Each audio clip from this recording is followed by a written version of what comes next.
Through the calendars, date stelae, monumental inscriptions, regnal lists, annals, and timekeeping systems from the ancient world all the way to today, there is a hidden calendar embedded into the structure of reality. Unbroken, perfect, found in the writings of our predecessors, mentioned by writers thousands of years ago.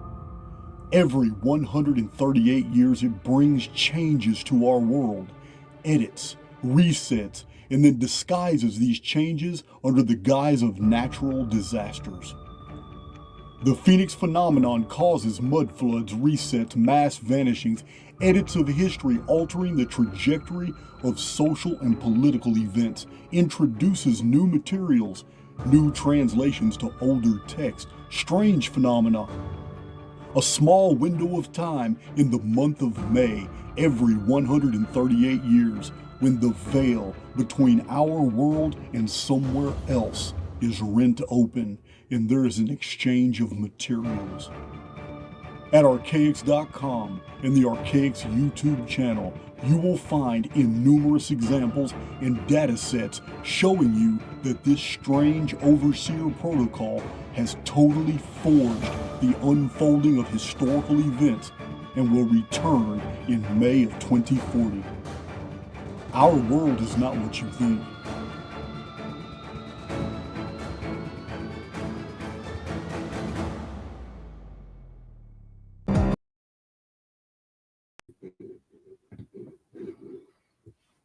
Yes, sir. Our world is not what you think. Let me know about my audio. I changed the location of my mic because I'm hearing that you guys have been listening to my mouse. I got a little Wi-Fi mouse. You thought it was my coffee cup sliding around, but my microphone is so sensitive, it's even picking up the mouse. So I moved it about 18 inches to the left. Audio's fine. Excellent. We're going to need good audio today, guys, because we got some mind-bending material to go through. So incredibly fantastic that I spent an entire day putting together the necessary charts because we've got to have visuals with what I'm showing today. I knew I was going to be doing something like this when I did the first video. For those who don't know, let's see here. let me get this out of here. I want to remove that from studio.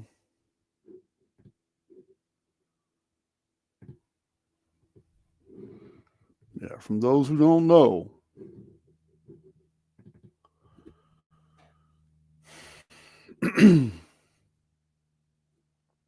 this is the video from 3 or 4 days ago that precedes this one. Although you don't need to watch that video to get what you're going to get from this one.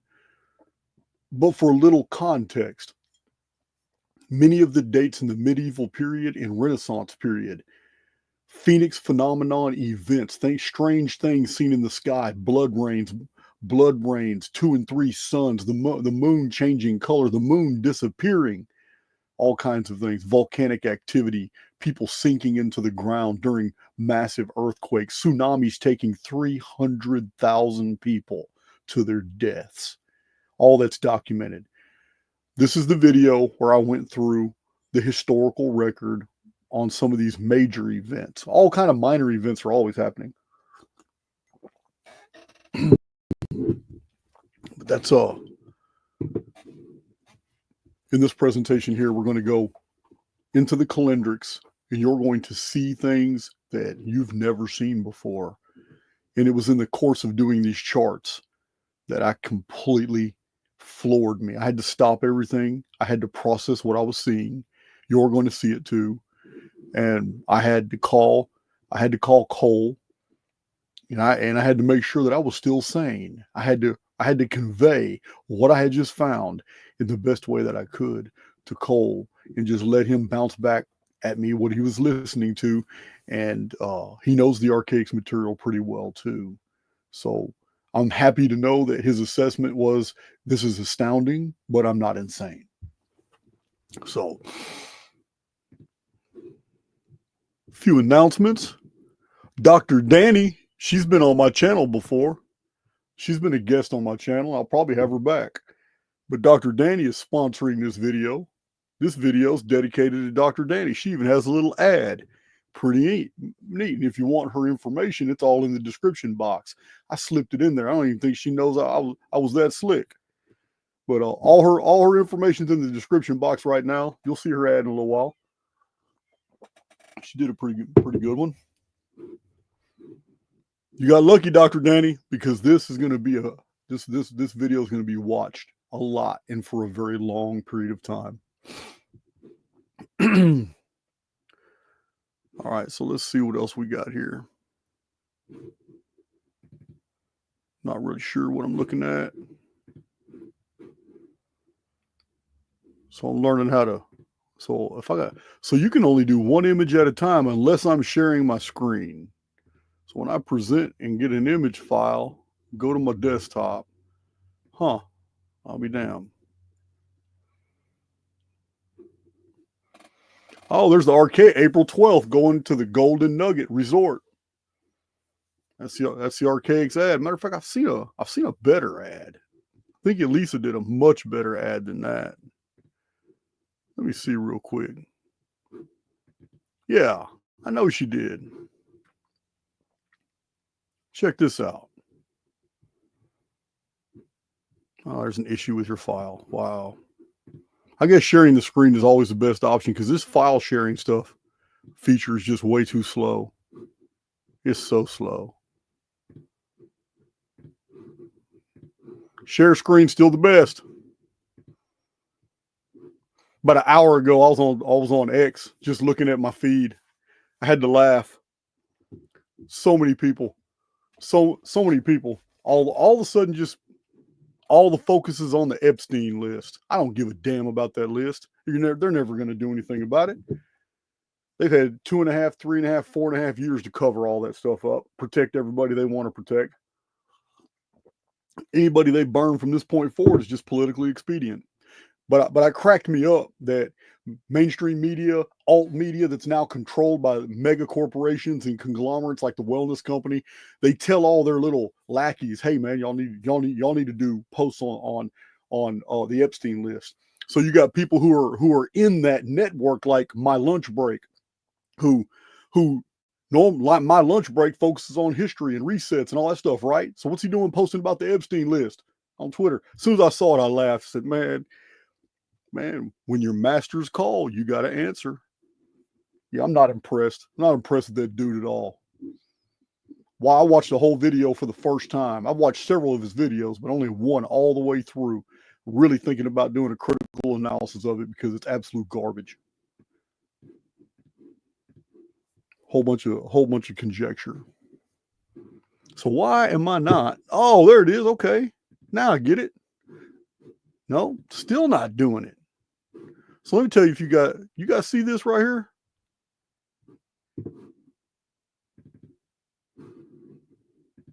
Okay. This is sharing my screen. You should be able to see, until Jason arrives, what happens in Vegas stays in Vegas. Uh-oh. Yeah, we're going to kick it for a few days with a bunch of people. We already have the room block sold out. But yeah, that's going to be fun, guys, in Vegas. But you can also thank Big John for this gem right here. You can thank Big John for this. He sent this to me. Archaix Veteran Alert. This video right here on the new discoveries about the Phoenix. This is an Archaix Veterans Alert because you veterans are going to be having mind explosions. Those of you new to my channel, you're going to find things very, very intriguing and interesting in this video, but you're not going to be making the connections that my Archaix vets are going to make. They're going to be having some mind-gasms. I know because I'm one of them. Archaix Veteran Alert. Thank you, Big John. Yeah, man. So I'm really itching to start this. But like I said, this presentation has been brought to you by our beloved little errant, and she's little. Her husband is huge. I met both of them. Uh, Dr. Dani. See what Dr. Dani's talking about. Let's go and see what Dr. Dani's talking about. Beautiful souls. The modern zodiac is broken, misaligned from the natural sky. But your path, it was never lost. Break free from the illusion. Step beyond the dungeon program. Follow the cosmic healer's journey and remember who you are. I see you.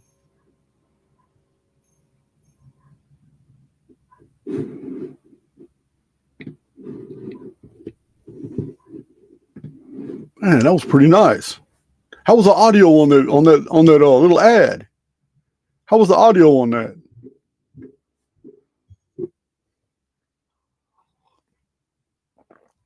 Thank you, Pamela, for posting her links. Her links are in the description box right now, also.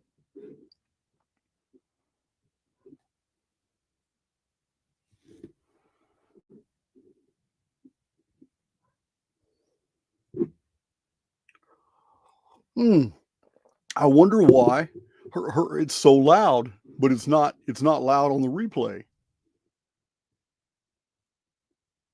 Huh. I'll work that out. I may do her ad again, because I may have to just integrate the ad into my intro so I can control audio. And if that's the case, I'll redo her ad on next video.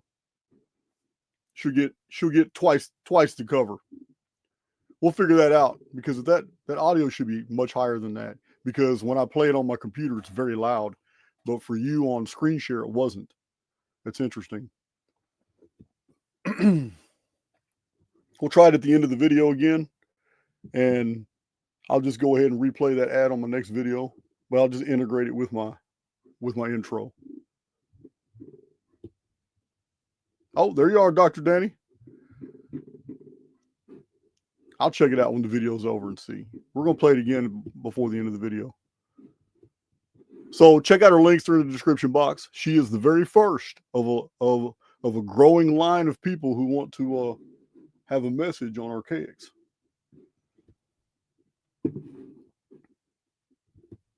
So you guys know that. Share my screen again.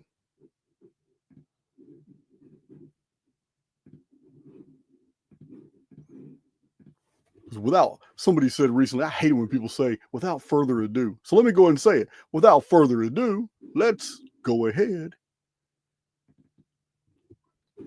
Real quick recap. This is a very old book, chronological, about 2,000 years of all kinds of sky phenomena, weird events. It goes year by year through history, pulling from the Nuremberg Chronicles, the Anglo-Saxon Chronicles, the Frankish Annals, going through all these different chronicons. Yeah, I'm not the only person that's, this is my chronicon here. This is the history of the world year by year, assimilating 41 different ancient and modern calendars. This is why I'm a chronologist. I have studied the history of the world with a calculator and made all kinds of interesting discoveries. So, but I'm not the first. Many people have written they're actually called chronicons, and many of these have been written throughout different time periods. In the prior video, we discussed these objects. Damn it. I need to be more careful. We have discussed all these pictures from the medieval period to the Renaissance. This is from 1009. This is from 1147. This is just a recap. 1423 right here. These are the events that were happening around the world in different time periods. Strange things appearing in the sky, blood rains, muddy blood, blood in mud mixed, or what they thought was blood and mud mixed, falling from the sky. But at the same time, fires were burning out of cities. So these are the things we discussed and we itemized in the previous. This is 1456. The reason I'm mentioning these dates, every one of these dates are in this video.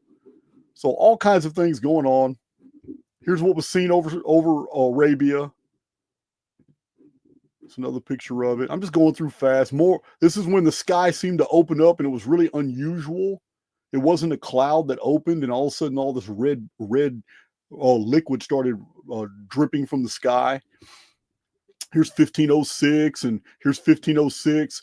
An extraordinarily large comet, but it's a comet that turns in the sky and does erratic behavior. 1506 destroys buildings. You can see the city down here. The city down here is destroyed at the bottom. 1527, a comet with an arm that's holding a sword with 3 stars. These are just frames of reference. This is what they thought they saw. We don't know what they actually saw when 3 suns appeared in the sky in 1513. We don't know in 1533. I meant 1533. But we don't know in 1533 what these were either, because over Europe, they were in 2 different locations in Europe at the same time. In 1533, they were claiming, Germany and Bohemia were claiming to see sky dragons.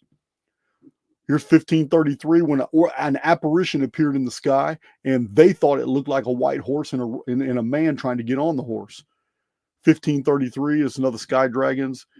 1561, the sun is upside down. Another object, not the moon, is acting erratically in the sky.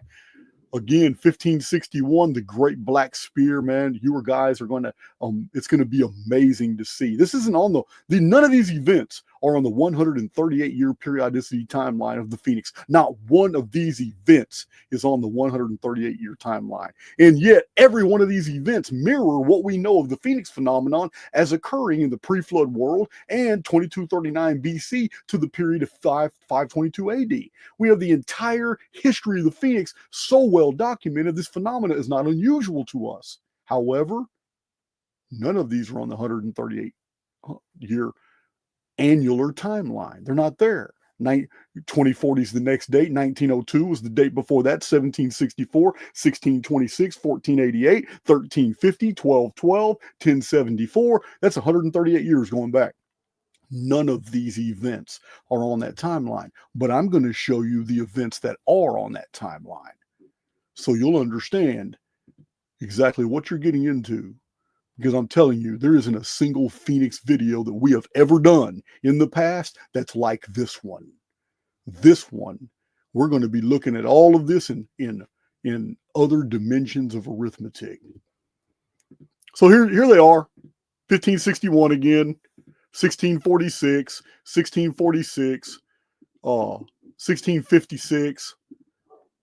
Here's the giant ships that were seen over Stralsund. Here's a different artist depiction of the giant ships. There's Tank out there giving me some bark support. 1699. Yeah, 1699. China got it bad. In 2 of these dates, China got it bad. China gets an earthquake, 400,000 people wiped off the map. Second earthquake, 830,000 people wiped off the map.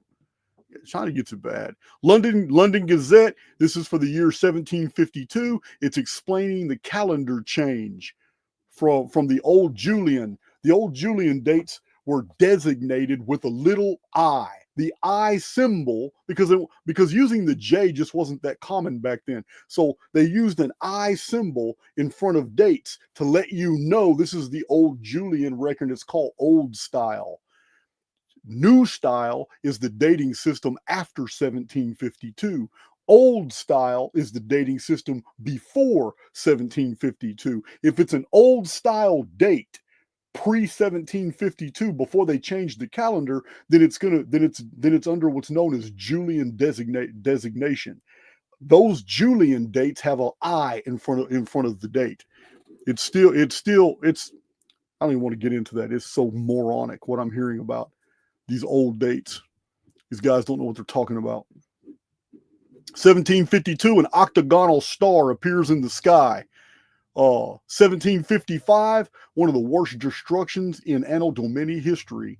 Transcontinental quake. We're going to talk a little bit about it. It was absolutely devastating. 60,000 people were swallowed by the sea at Lisbon, Portugal. 10,000 people vanished in a tsunami in Morocco. Transcontinental quake, it was almost 1/2 of the world. That's how big this earthquake was. 1755. This is 1763 right here. narrative phenomena. I know some people would like to argue with me and say, hey, Jason, now, man, they must have misdated it. It's got to be a Phoenix phenomenon date. It's got to be 1764 because it even happened in the month of May. But no, guys, it was published in May 1764. The event it's describing is in May 1763, and it absolutely perfect with the presentation I'm giving you now. Hard for me to believe, but I would love to think that it was misdated. So it would confirm my Phoenix phenomenon date for 1764. But I already have so much stuff for 1764, I don't need it. So I'm going to leave it with what the historical record says, 1763 in the month of May. And as you'll see in other dimensions of arithmetic, it's a bullseye. It's a bullseye. 1833. This is 1833. I'm trying to get through this fast because I've got 39 new charts to show you that you've never seen before. 1847, 1870. All right, we don't need to get into that list yet, I don't think. So we can do away with. We're done with that one now. I can get that out of my space.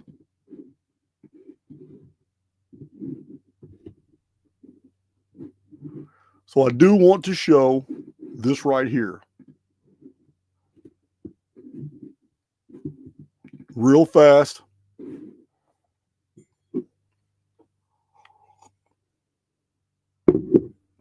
So real fast, I want to show, okay, this is a very old Phoenix chart, but it's still packed with information. It is jam-packed. And in this, we can see all these Phoenix dates here. 3895 BC, 2653, 2239 BC, the Great Flood, then 1963 in the Ramayana, 1687 BC, which is the subject matter of that book right there, Children of the Sun, where every single dynasty in the world collapsed, and all the kings and rulers of the world lost faith in the sun. 1687 BC. Then we have right here, 1549 BC, 1411 BC, 1273 BC, 1135 BC. 9. We have information on every one of these, and yet all of this is 4,000 and 3,500 and 3,000 years ago. We have solid data on all this, as I've shown in my 3 published books on the Phoenix, and over 100 Phoenix videos, about 200 articles I've written. We have so much data on this time period back then. Why don't we have good data for the medieval period? Why don't we have good data for the Dark Ages? Why don't we have good data for the Renaissance period? What changed? Man, you guys, I'm going to blow your minds with this because it blew my mind. All this meticulously detailed 5 years ago. All of this. 583, 445. There's 31 BC. That's a massive reset in the Americas. Then followed by the Phoenix being seen in the sky in 246 AD, 384 AD, and then 522 AD, the great 25-year Justinian darkness that started the Dark Ages. Since this event in 522, the Phoenix phenomenon has never been in the magnitude as it was when it was systematically resetting populations over and over and over and over and over every 138 years.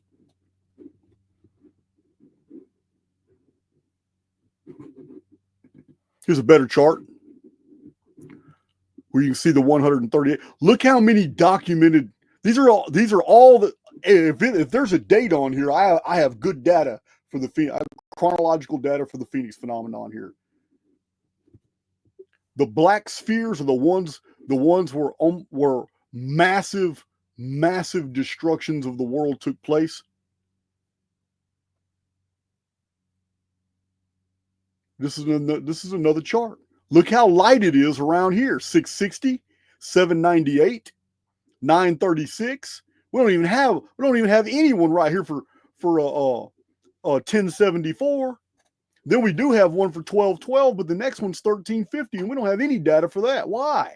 They're so much closer in time to us as opposed to all these back here. Why do we not have any data for destructions in this period? Why is the data for 1626 only basically observational, what was seen in the sky, as opposed to anything affecting the earth? And the 1764 as well, although 1764 and 1902 get intense. I'm going to show that in this video. But why? The entire history of the world shows that they had a legend of the phoenix for a reason.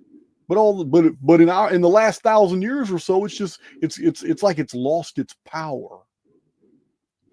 In this video, you're going to know why. Again, this is the reset timeline. It's the same exact timeline. It's just showing the cycles and epicycles. Here's another way of looking at it with a key, showing the distribution of 138-year periods and the dates and what we have and what we don't have. That's what this legend shows here, this key. All these charts need to be updated because you guys know I'm always making newer and newer discoveries. They need to be updated. But like this one has totally different data. This is Phoenix phenomenon. This is the Phoenix phenomenon here too, but it's totally different data. It's all kinds of stuff on this chart.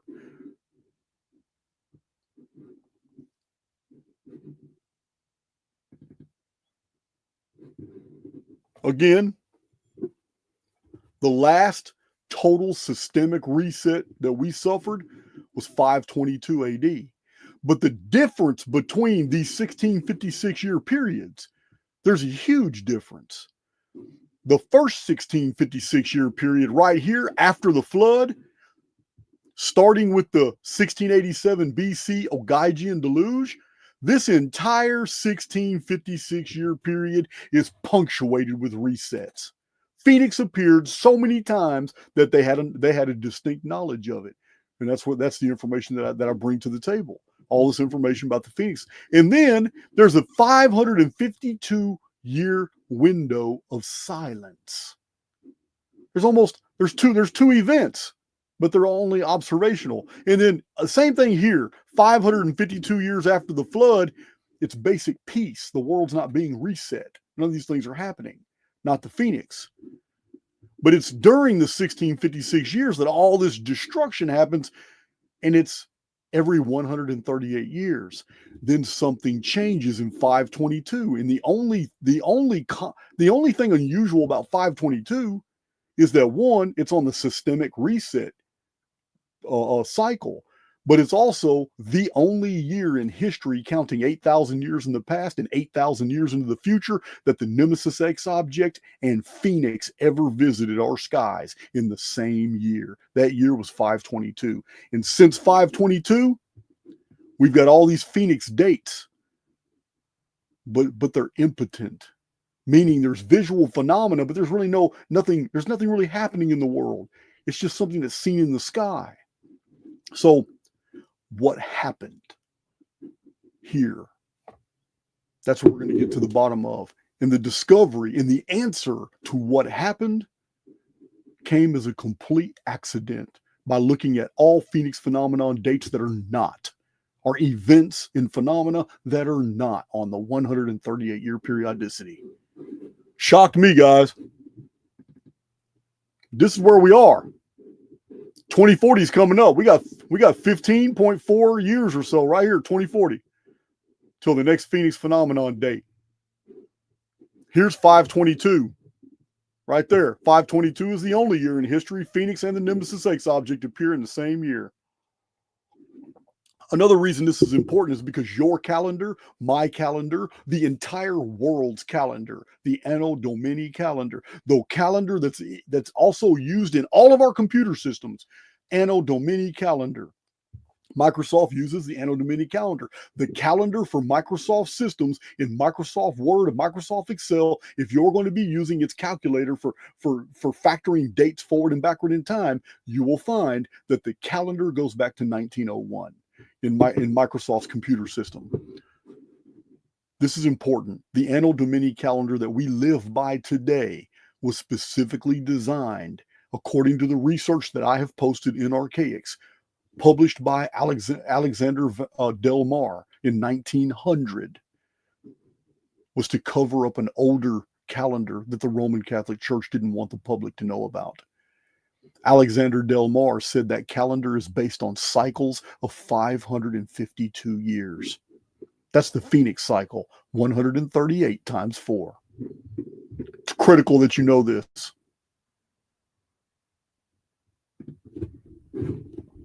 Critical that you know this. Look at all them pretty calendars. So, now we're going to take this chart and put it over here. And we're about to go on a ride. Man, we're going on a ride.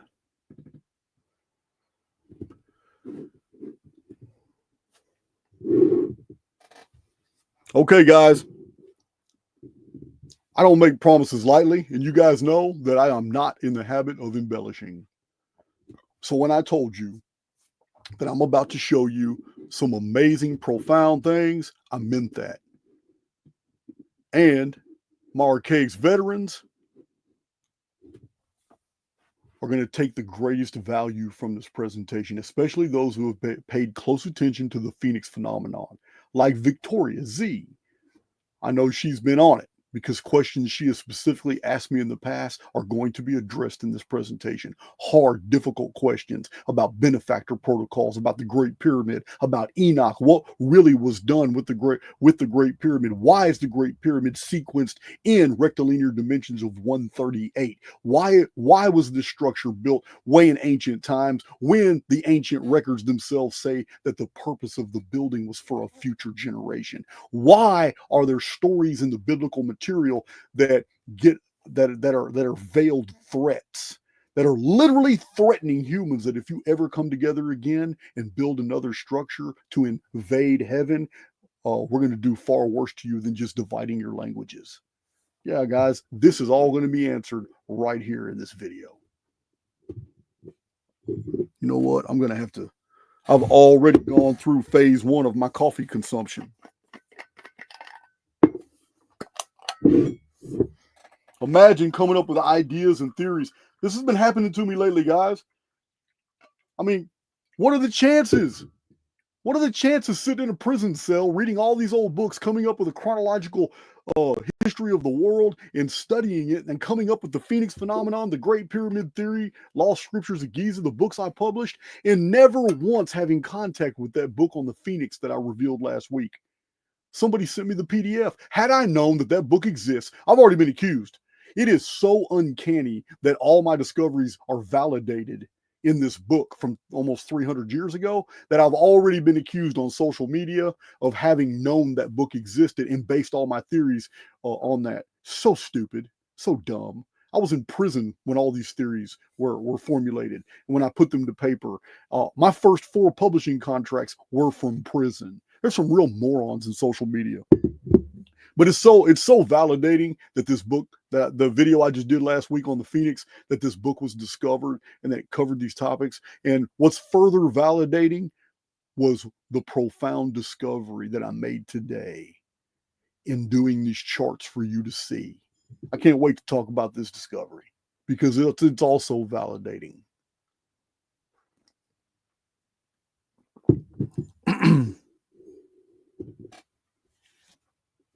All right. So 1009. You see the little, I put the little pictures here not for you to see. All they are is mnemonic. These are what are known as mnemonic devices. It helps you understand. You don't subconsciously, you know that picture was something terrible because I covered it in the first video. These little images are just associations for you to know, okay, we've already covered these topics. In the first video, we already know the sun goes dark, the moon goes red, red fallout comes from the sky, stones fall from the sky, earthquakes happen, people sink into the ground, tsunamis destroy hinterlands, coasts, people vanish into the sea. That's what these images are here for. They're here to just subconsciously remind you about these dates. So the very first date covered is 1009 AD. 1009 AD, a colored cloud hid the sun for 2 days, exactly 138 years before 1147, when red flames burned in the skies over Denmark, northern hemisphere, and Europeans saw an immensely long broom star, also seen in China. So, this is your first 138-year period. These two events separated in space-time, but in the historical record are 138 years apart. In and of itself, that means absolutely nothing. But let's continue the calendrical trajectory. We add a third date in the presentation a couple days ago, 1423. 1423. This is the year that the Chinese Imperial Treasure Fleet. China built massive arcs and put zoos, museums, and treasure ships on these massive arcs with fleets of military vehicles escorting them, and they sent them all up and down the coasts of Asia. The Chinese did this to show off their wealth. And they allowed people from all these countries on the coast of Asia to come onto the ships under guard and look at the antiques and the zoos and the wealth and the prestige and the military might of the Chinese. They had so much money that it was bragging. That's all they were doing, was bragging. And while these fleets were out for 2 years doing this, when they came back, there had been a change of temperament in the Chinese government. And now, when they returned, the fleets were scuttled. Masterwork, gigantic ships. Something happened. 1423, when they came back, many of them were jailed and imprisoned. The fleets were scuttled, sunk, everything destroyed, sold off, the animals eaten. And in 1423, the Chinese Mandarin government burned its own libraries. 1423. It's crazy. So this is a massive destruction. It's an edit. It is a massive loss of information. 1423 is a cursed earth period from 1009. It is 414 years. It is 138 years plus 138 years after 1147 BC. And in and of itself, it too is just a data point, and it's not even really important.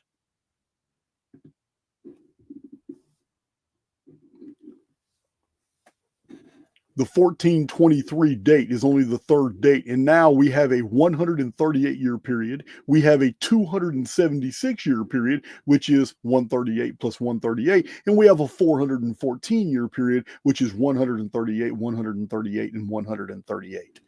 This is what it looks like. So we continue on. We add one more date. When we add one more date going 138 years into the future, we come across this epic 1561 date that we covered a lot on in the prior video, a famous date. 1561.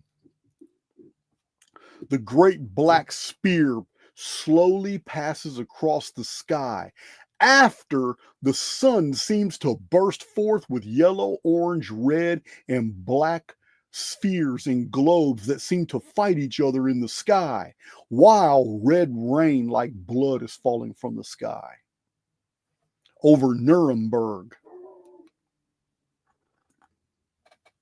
That's 1561, 138 years after 1423. But we're not done, because with the addition of this one new date, look what you got. the addition of this one new date, now we have a 552-year period here. The Phoenix cycle from 1009 AD to 1561, we have a full Phoenix cycle of 138 years times 4 right here, adding this date. But we're not done. It's starting to look like an agroglyph now, isn't it? It's starting to look like a crop circle formation, isn't it? When we finish the geometry, it's starting to look like a Vesica Pisces. But here it is. Here's the geometrical relationship here.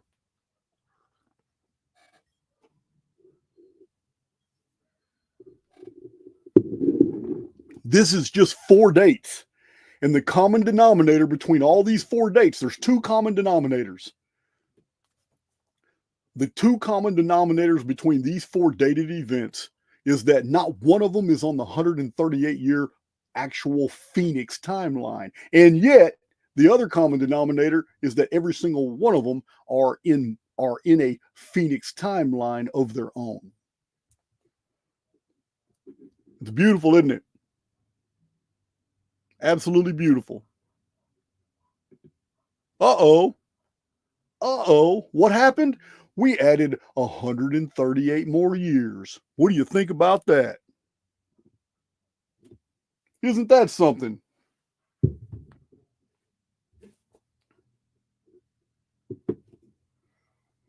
All right. Look at this. Look at this beautiful patterning. I need to hide that. So we add 138 more years, and suddenly we have another 552-year period that begins in 1147. We have another 276 period that begins in 1423. Another 138-year period that began with the great black spear across the sky of Nuremberg, Germany, 1561. What happened in 1699? Well, 1699 is going to be really, really interesting for a lot of reasons as we'll progress.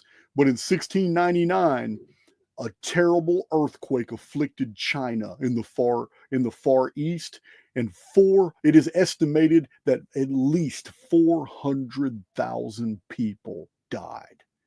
That's a huge sum. You also have to remember that this research is not conclusive, meaning we can't time travel, so we don't have all the data. The very fact that we have some data is amazing, but you can only imagine how much other destructive stuff was happening elsewhere that we don't have any data for. People who die don't leave records behind. It's only the witnesses.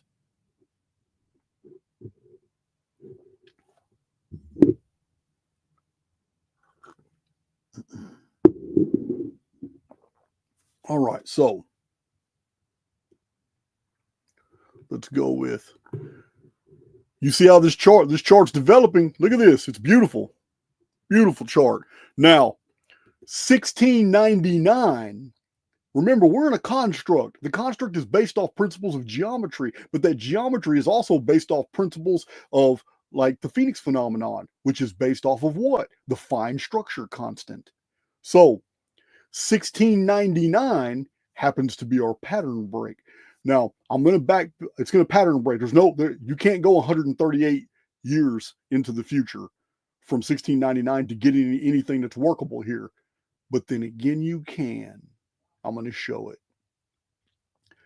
The reason I need to draw to your attention something that I put in When the Sun Darkens, my very first book on the Phoenix phenomenon. I showed all these events. The closer we get to 2040, the more focus there is on events in China. I show this in the isometric projections chapters in When the Sun Darkens. I have videos on the Phoenix phenomenon where I've shown that some of these events getting closer and closer to 2040 are all focused on China. Like there's a build happening, and I've also been pretty adamant about explaining to people that The destruction that we're waiting for in May 2040 isn't going to affect the Western world like it is the East. The East is going to suffer catastrophically. But like Nostradamus and Mother Shipton say, the West is going to take the worst, but it's 6.5 years later. It's in 2046. But that's the Nemesis X timeline. On the Phoenix timeline, the West is going to get a pass, which is going to give many people in the West plenty of time, 6.5 years, to get their asses out of North America.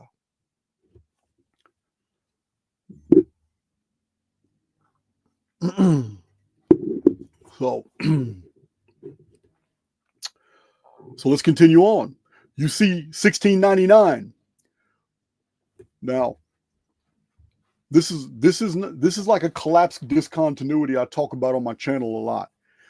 The pattern does continue, but it continues in a totally different dimension of arithmetic. The pattern doesn't stop. 1699 is absolutely a continuance of the pattern. Let me show you.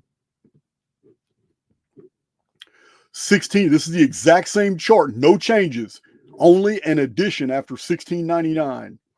1699 is 341 years to the year 2040. Now, before you say, Jason, 341 years isn't anything like the pattern of 138, you're mistaken. Pay attention. Pay attention. Remember, we live in a construct based off of multiple dimensions of arithmetic, all coexisting at the same time. This is all holographic. And in a holo field, the number 138 is the same as the number 223 in a different dimension of arithmetic based on principles of phi and pi. 1699, right here, 1699 AD is 552 years after 1147. 1147 is on this chart. Phoenix phenomenon stuff when a giant broom star was seen over China. 552 years later, in China, 400,000 people are wiped off the map in an earthquake. 552 divided by phi, which is the golden mean. It is represented numerically as 1.618, the golden proportion.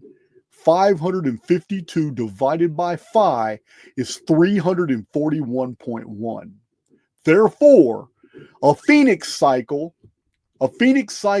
in our years of 552 is no different than a cycle of 341.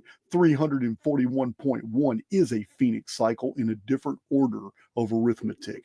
And 1699 is 341 years to 2040.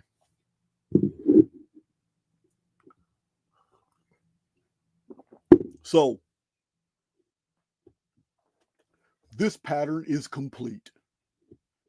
This is a Phoenix timeline right here in a totally different order of arithmetic, collapsing in the field into another dimension of arithmetic to carry the whole pattern all the way into 2040. Why? Because 2040 is the holographic reflection of every single event that it's attached to in time space.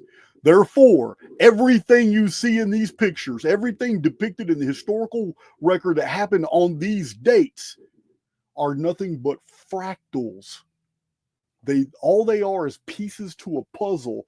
The puzzle doesn't take form and become one with the collective experience until this date of 2040 right here. This is the goal. This is the Phoenix date. We're just beginning, guys.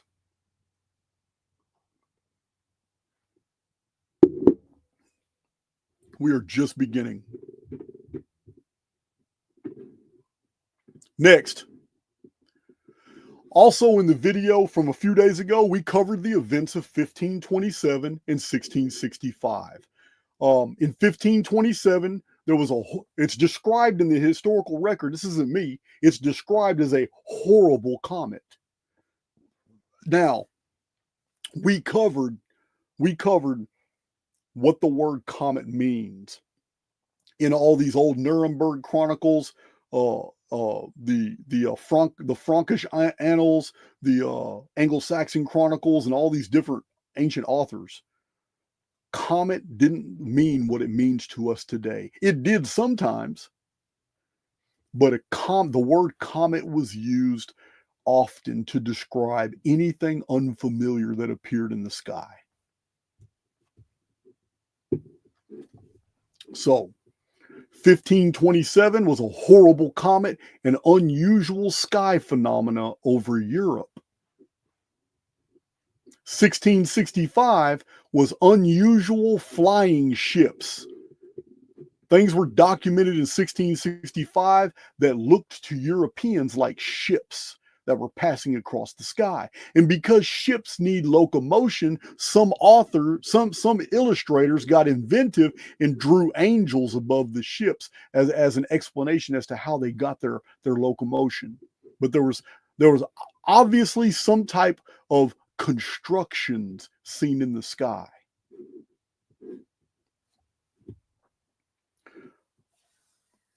Oh, they were reported over Germany and England at the same time. The Chinese are reporting dark blotches across the sun. And in England was a report of a very bright comet that then turned into a dirty gray ball and then caused great damage across England. That's 1665. That's 1 year before the Great Fire of London. So these two events covered in the prior video happen to be 138 years apart. Just something interesting.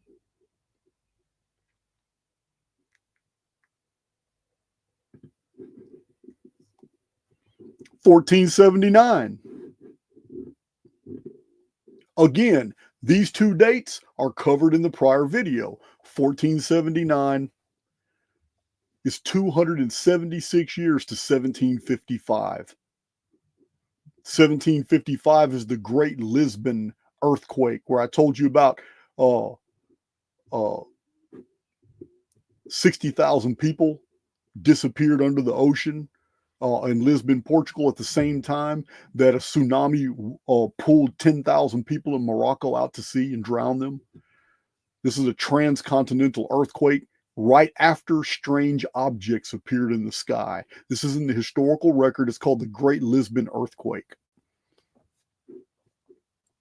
So the Great Lisbon Earthquake is 276 years, which is 138 plus 138 after 1479. So 1479 is a spear-shaped star passing over Arabia and red blood falling from the sky. So interesting.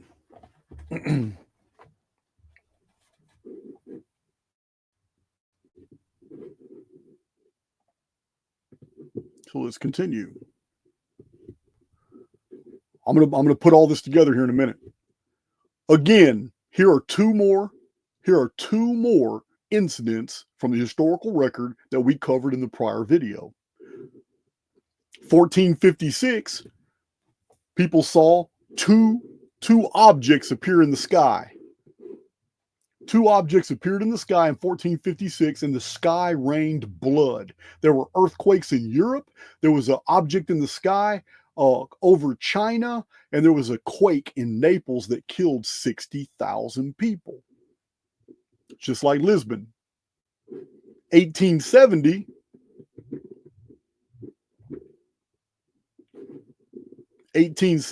there's a glowing object over Italy, which is Naples, Italy, attended by a quake and followed by a rain of sand. Anomalous clouds in the Atlantic were reported by ship captains to be moving against the wind. They freaked out. They said there was a giant cloud that had a tail, and it was going in the opposite direction as all the other clouds that were being pushed by the wind. If I was a ship captain, I'd put that in my log too. I'd freak out. Also, there was a terrible quake in China and Tibet and Peru, and all three of them were attended with fireballs. There was also a quake in North America. No fireballs are recorded for it. 1870 was a year of quakes and unusual sky phenomena. These are 414 years apart, a cursed Earth period, according to chronologist Stephen Jones in his book, The Secrets of Time, who didn't know anything about the Phoenix phenomenon or the 138-year period, and who still has not answered my email to this day. So, 414 years is 138 times 3. So here's an interesting chart. Let's start putting this data together.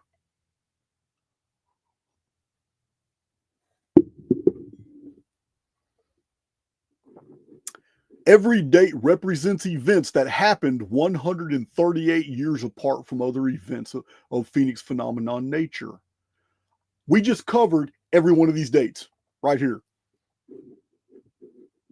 1009, 1147, 1423 AD, 1426, 1479, 1527, 1561, the Great Black Spear across the sky, 1665, 1699, 1755, and 1870. There are 11 dates here. 11. I may publish all these in one long PDF. I don't know how I'm going to deal with it. It's a pain in the ass trying to create a PDF out of all these JPEGs. But let's keep going here. This is only the 12th of 39 charts. So removing all that material, this is what we have. These dates, all a part of 138-year patterns of destructions and sky phenomena, are linked to more dates through Phoenix numbers seen in other dimensions of arithmetic. What you see at the bottom of the chart is this right here. The red sphere symbols represent Phoenix year timeline, all 138 years apart. The red sphere is the real Phoenix timeline. Here it is on the bottom. 1074, 1212, 1350, 1488, 1626, 1764, 1902, and 2040. This is the real Phoenix timeline. How do we know? Because we can go 138 years all the way into the past and hit 522, the great systemic reset that started the Dark Ages. How do we know? Because we can go 552 years before that and we hit 31 BC, the Battle of Actium, when earthquakes destroyed Olympia, all across Greece, one of the worst destructive earthquakes in Palestine. Jerusalem was damaged. 31 BC, when sky dragons were seen over Egypt. 31 BC, the final date moniker on an Olmec stele is 31 BC. They made no more architecture after 31 BC. What happened to those people? 31 BC is a lot more phenomena than that, but 552 years before 31 BC is 583 BC, when Thales of Miletus had accurately predicted the darkening of the sun. A Phoenician by remote descent. 552 years before that was 1135 BC, when Atlantis was sunk and destroyed after the fall of Troy in the 10-year Battle of Ilium for control of the Dardanelles. It was a trade war, and the Sea Peoples Federation from Atlantis, the Atlantic, came in and destroyed everybody. They destroyed everybody. And then in a cataclysm caused by Phoenix, they lost their civilization. So 552 years before that is 1687 BC, the Great Ogygian Deluge, 25-year darkness recorded in both hemispheres. I've got 5 videos on the Ogygian Deluge. I've got more information on the Ogygian Deluge than I do the one 552 years before that. The Great Flood of Noah, 2239 BC. And then 1656 years before that, which is 552 times 3, is year 1 of the old world's calendar. It is 3895 BC. My Archaix veterans know every date that I just said. And they know that I have full data sets, published books, hundreds of videos that support all this data, chronological data. And I have been calling out chronologists left and right to debate any of these issues. When it comes to the exact dating of the Great Flood, I am not going to be opposed. I can overwhelm anyone with chronological data showing the Great Flood was 2239 BC, which dates everything else perfectly. Stephen Jones also dated the Great Flood at 2239 BC, and year 1 is 3895, and he knew nothing of the Phoenix timeline at all. So this is what we have here. Here are the 138-year periods. And yet none of these Phoenix phenomenon related dates that have this Phoenix phenomena fall on none of these dates. Or do they? Let's go on to the next one. I got to drink to that too.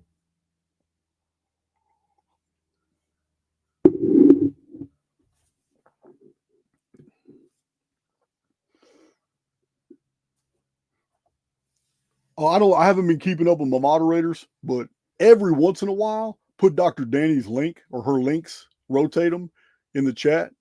This is technically like her video.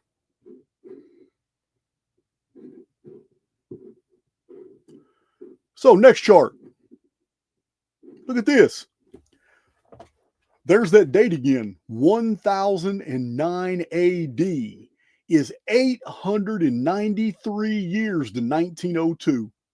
Ordinarily, we wouldn't think anything of that. Jason, why is 893 years important? It's not even divisible by 138 at all. No, it's not. But in another order of arithmetic, it's a Phoenix cycle. Therefore, 1902, which is a Phoenix year, is absolutely connected in space-time to 1009, when we had Phoenix fallout material happen. 552, which is 138 times 4. 552 times 5, which is 1.618, is exactly 893.1. Therefore, 1000 AD is 893 years to 1902. 893 years in one dimension of arithmetic is the same thing as a Phoenix cycle in another order of arithmetic of 552 years. There is no distinction to be made. You may as well look at our reality as a Mandelbrot set that's always changing in proportions of 1.618 and 3.14.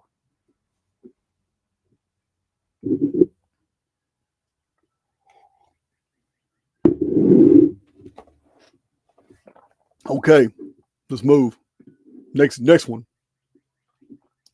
1009 is 894 years to 1903. Now, for those who've looked at my Chronicon, you'll know I have often told people, pay attention. The modern calendar is not correct. Phoenix years are not from January to December. Phoenix years start with April being the first month, carrying all, March 21st, which is April. April is the first month, but the new year starts with the vernal equinox. That's how the Phoenix years work. It is equinox to equinox. So the Phoenix year starts March 21st and goes all the way around the calendar, and in the first 3 weeks of March are the last 3 weeks of the previous year. So this is why 1903 is also 1902 on the Phoenix timeline of 138 years. So 1009 is 894 years to 1903. There's an isometric epicenter here. It is 1456. This means that 447 years divide 1456 from 1009.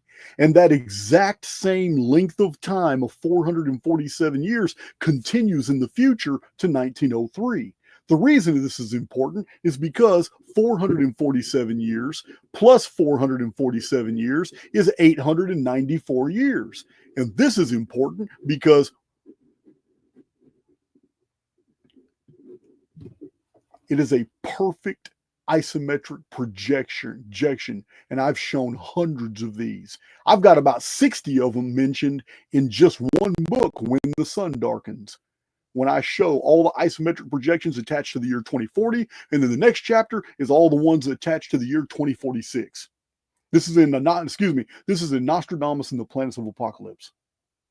2 full or 3 full chapters on nothing but isometric projections. And the intro in chapter 1 is all about isometric projections and showing that it's absolutely real. I have many videos showing the reason they're real is because the architecture of space-time is just that. It's fixed. That's why chaos doesn't truly exist. It's merely order that is unrecognized. Chaos doesn't exist. Everything is structured here. This is why when you throw a rock in the sky, it's going to come down. This is why when you put your hand in a fire, you're going to get burned. There are things that are axiomatic here, and they can only be axiomatic because there are many things in the field that are fixed arithmetic, and they do not change.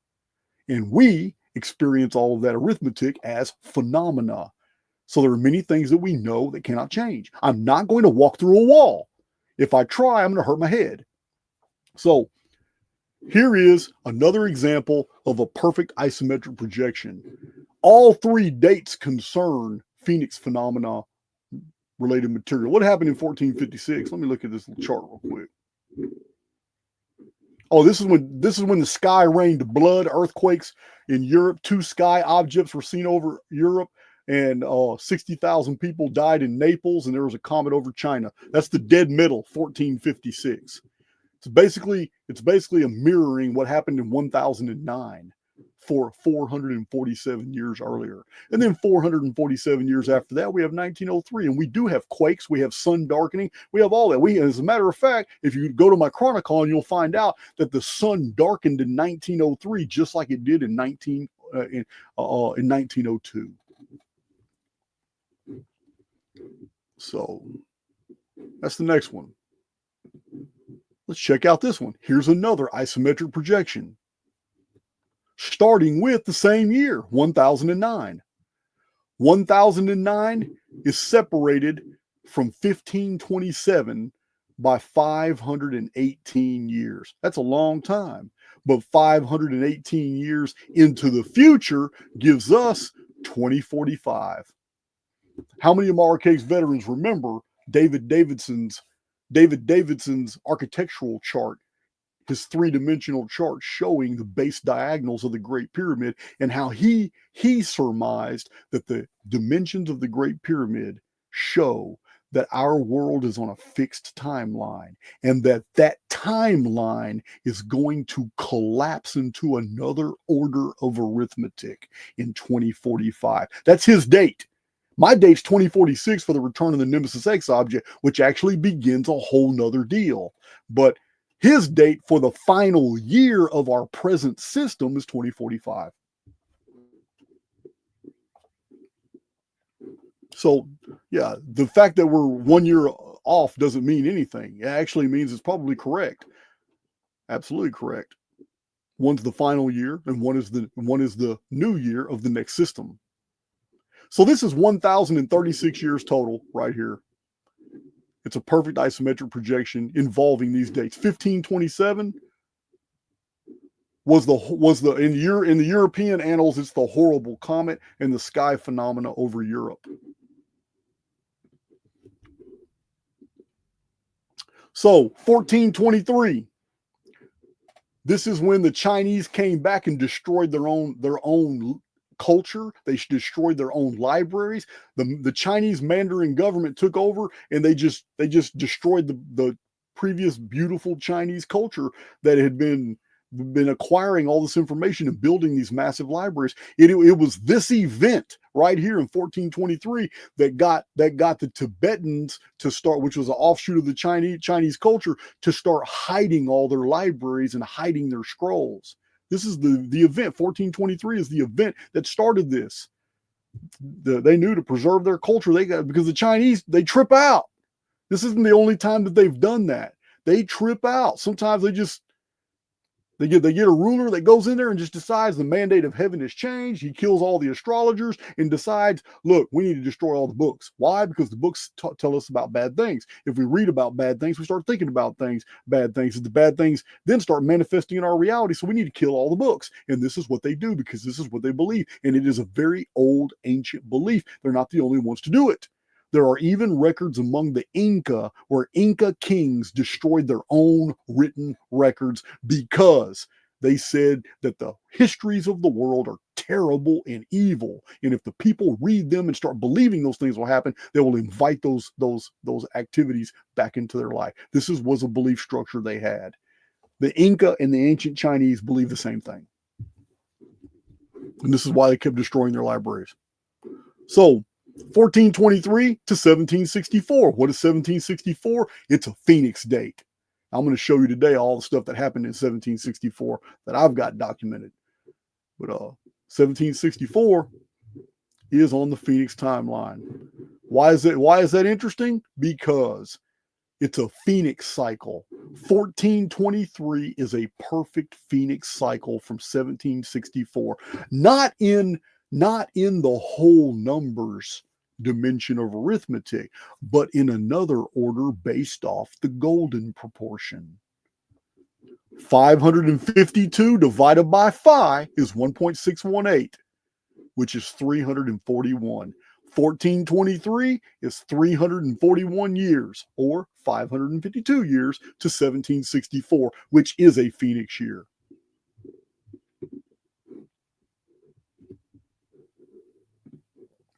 Uh-oh, what just happened?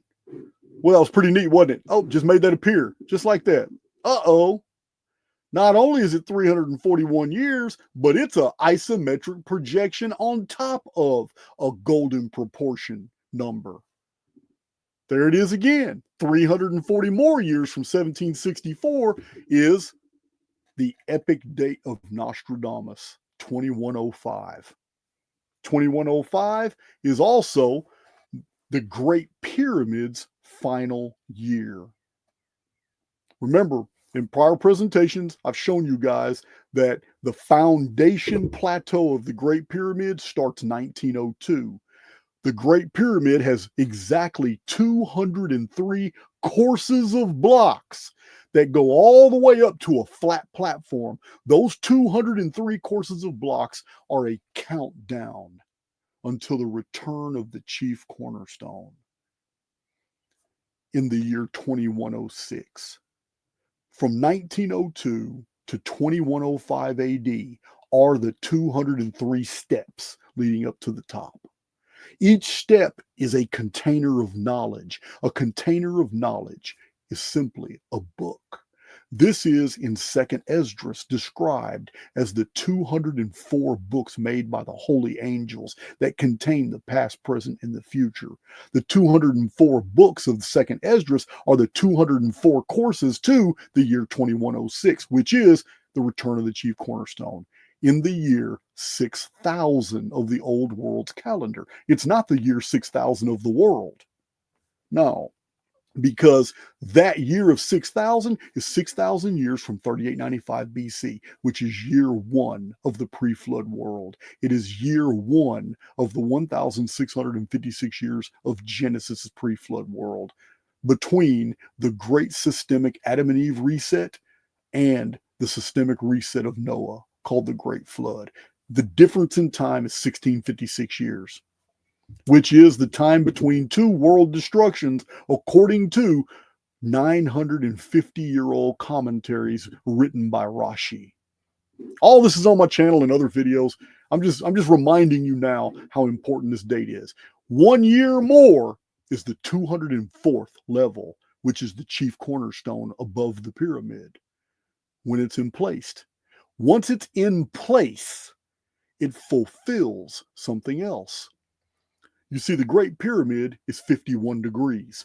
It is basically four-sided. I understand it's octahedral.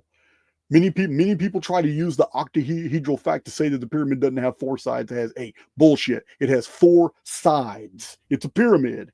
It is octahedral only because the casing stones have been removed. Once the casing stones are back, this is to earthquake proof it.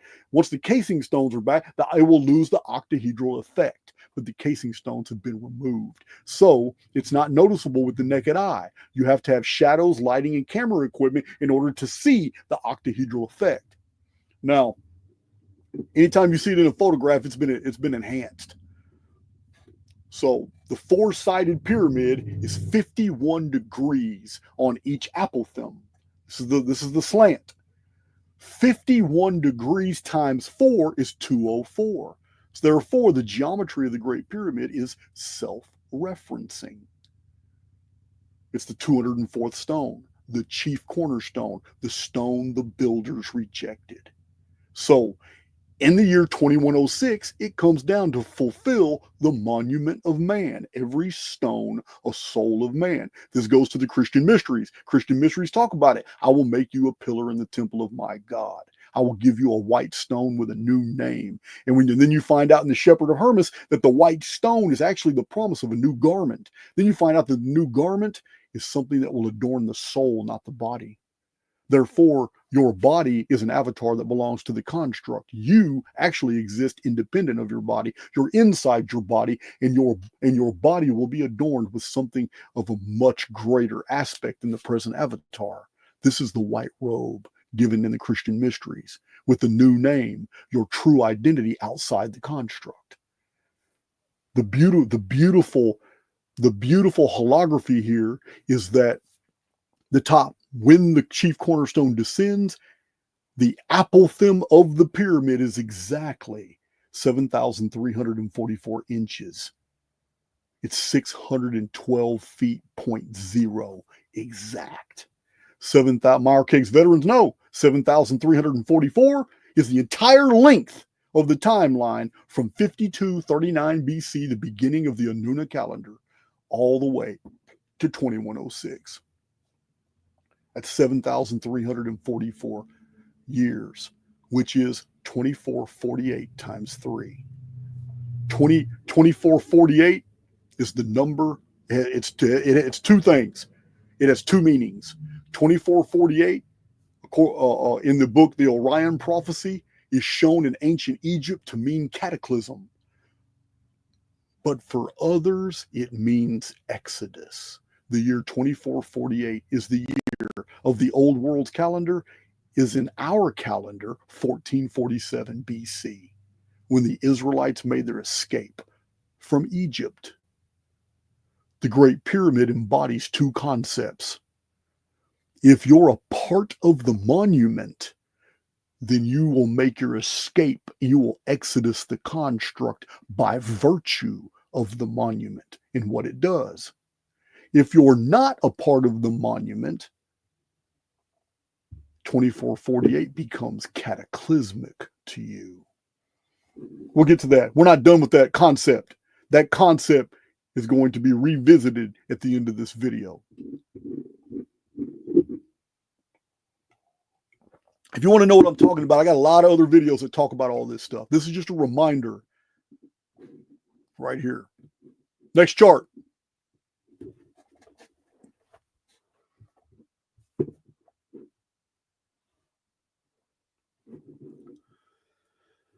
So 1456, remember all these dates are covered in the prior video. Two sky objects, the sky rains blood, earthquakes across Europe, comet seen over China, 60,000 people killed in Italy. This is 1456, and it is 446 years to 1902.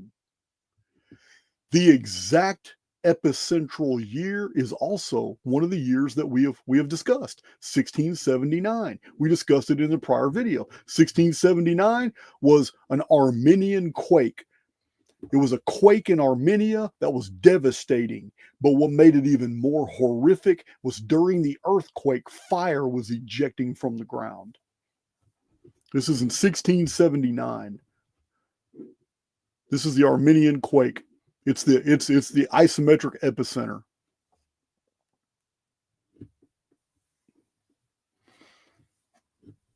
Now, from 1456 to 1679 is 223 years. The reason this is interesting is because that's 138 in another order of arithmetic. Because if you take the number 138 in whole numbers and you multiply it by the golden proportion 1.618 phi, you get 223.1 years. Or no, 223.2 years. Therefore, 1456 plus 223 is 1679. 223 is 138. So this chart actually shows you that these events are 138 years apart in another dimension of arithmetic, and that they conclude on 1902. Can't make this shit up, guys. You just can't make it up.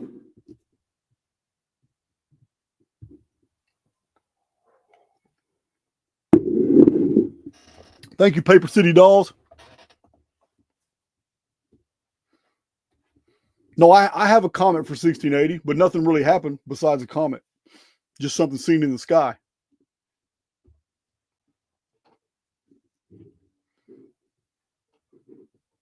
Yeah, comets happen all the time. There's nothing special about a comet. So let's go to the next one. Oh, what do we have here? Okay, this is your second demonstration of a holoflective number. No, this is the first. I'm sorry. This is the first demonstration of a holoflective number. These are mind-bending. Now, I've shown these on my channel before. I don't go into a lot of them.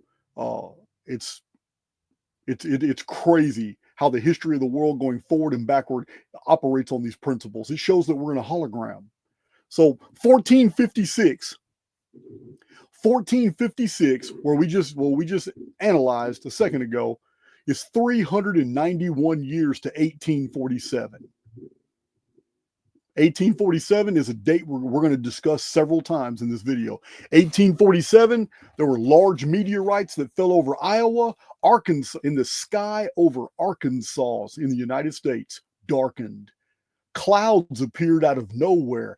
The sky began to rumble and thunder, and then a meteorite shot out like a rocket from the cloud, hit the ground, exploded, and instantly the sky cleared as if nothing had happened.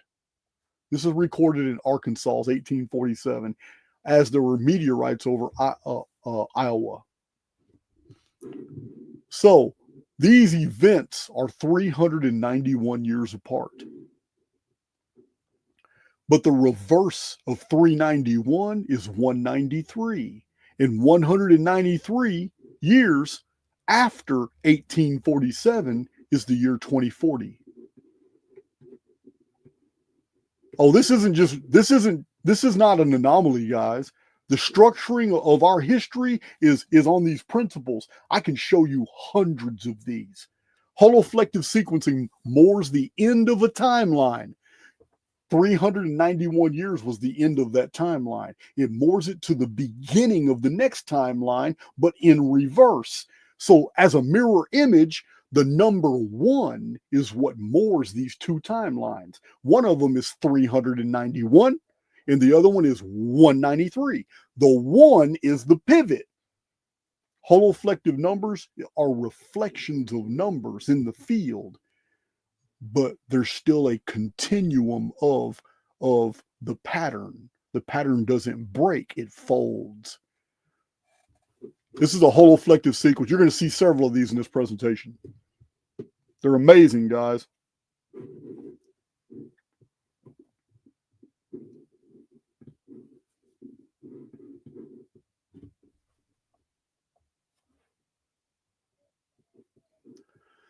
$1479. 1479. A spear-shaped star appears over Arabia. Blood rains on Muhammad's tomb. 1479. If I remember correctly, 1479 is a famous date for the stone of the fifth sun, the Aztec stone as well. But anyway, 1479 is 368 years to 1847 when this strange cloud appeared over North Arkansas, red. Then it started emitting thunder and noise. Then it shot a rock out of it onto the ground in Arkansas, and then everything disappeared as if nothing had happened, while stones were falling from the sky over Iowa. So this is 368 years between these events. This may not be a very important one, but it is interesting because 368 years is exactly 4,416 months, which is 552 times 8, 138 times 32. This is probably the weakest data point out of all of them in this entire presentation.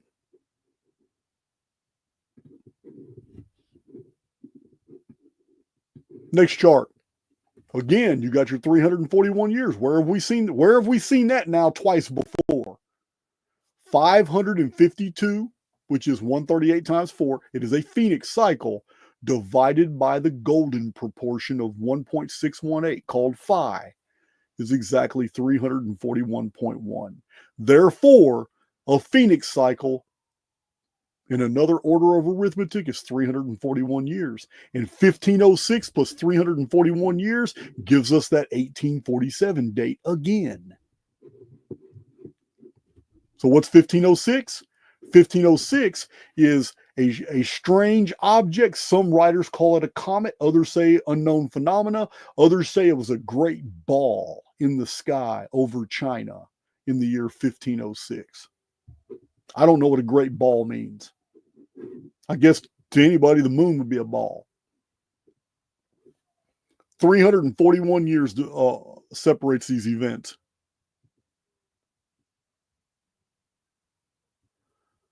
All right, let's see here. Where are we at?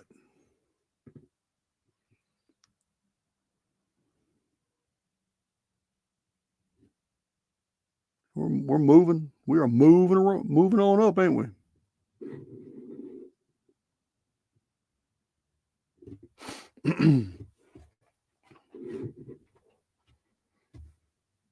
All right, so we have really interesting one here. Look at this. You can't make this stuff up, guys. We need to look at 1527. 1527 is the horrible comet. That's the way they wrote it in the historical record. The horrible comet and sky phenomena over Europe in the year 1527. 1527 is 315 years after 1212. 1212 AD is red here because it is a phoenix date. 1212 is a phoenix date. So 315 years, which is a non-descriptive number, 315 years to 1527. But it's a holoflective sum. 315, the last number is 5, moored to the 5 of its reverse, which is holoflective. 513 years after 1527 is 2040. So we have a holoflective pattern involving phoenix phenomenon-like event in 1527, moored in the past and in the future to 2 phoenix dates. Like I told you guys, you just can't make this stuff up.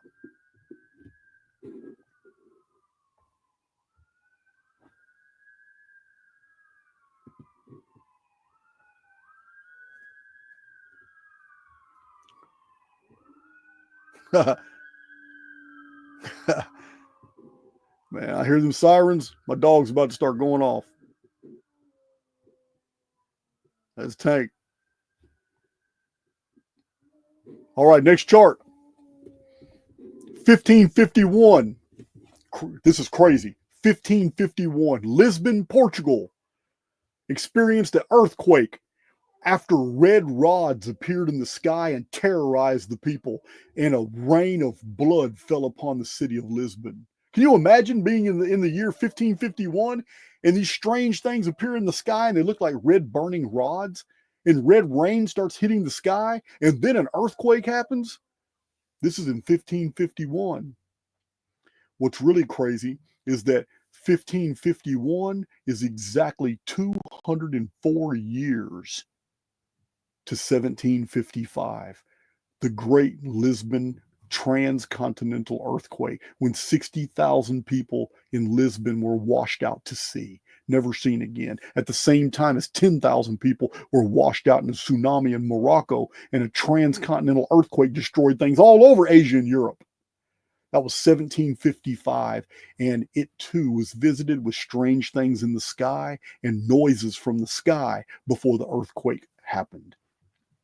The difference in time between 1551 Lisbon earthquake and the 1755 Lisbon earthquake is 204 years, which is 2448 months. The ancient Egyptian number for cataclysm, according to the researchers in the Orion prophecy. It is the number of Exodus for others.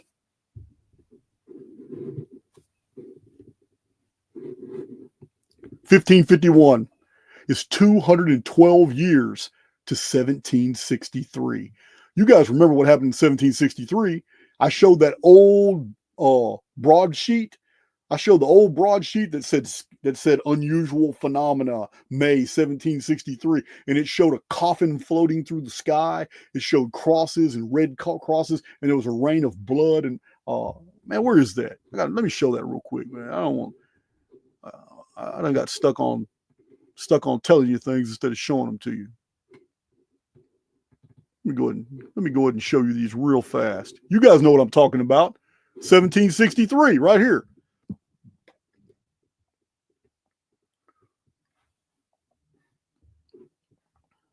There it is. May 1763. May is the Phoenix month. Yeah, there's May 1763. Here it is right here. Here's a blow up of it. This is all seen in the sky. At least these are the frames of reference. This is what I showed in the previous video. I just wanted to show it here so you'll understand the gravity, what's going on. But again, it was rods of God or whatever they are that appeared in the sky. It was freaking people out. They didn't know what they were seeing. But this is 1763. So 1551 is 212 years to 1763. 212 times the golden proportion, 1.618, is 343 years in another order of arithmetic. So counting 343 years after 1763 gives us our 2106 year date for the total end of the timeline of the cornerstone, the Great Pyramid timeline, right there, 2106. Now, 2106 is the 204th year from 1902, our Phoenix year, right here. We're going to talk about 1902 in this video. So here's just another perfect example of the calendrical synchronicity. Different timelines continue. We don't think they do.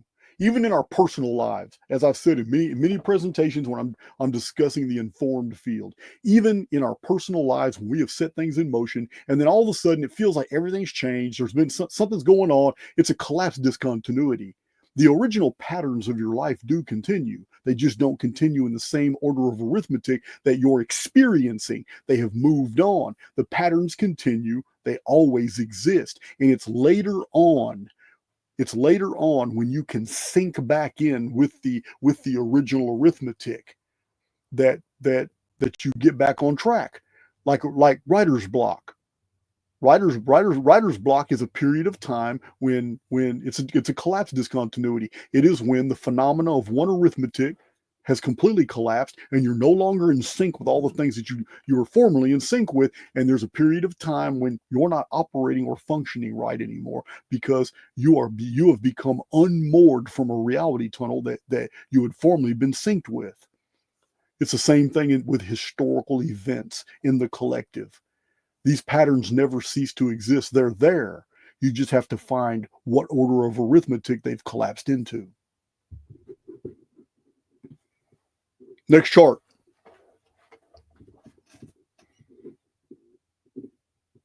1561, that's the Great Black Spear. You guys know what it is? Since I already got this out, let's go and just show it. Yeah, that's this, 1561, over Nuremberg. It's a lot of other stuff in 1561, but this is the main thing that people remember about 1561. Again, you have these weird rods in the sky. Some of them are claimed to be fiery. 1561, there's your number again, 341 years to 1902. You cannot get a more perfect pattern. 1561 to 1902 is 341. How many times have we seen 341 now? We already know. You should already memorize it.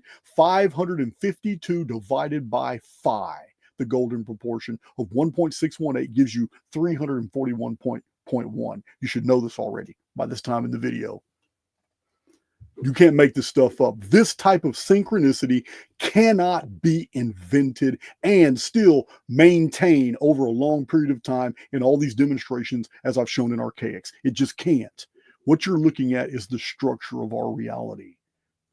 We live in a perceivable reality, not an actual reality. It is a mathematical construct of coding protocols. One of those protocols is the Phoenix phenomenon. Let's go. Next chart.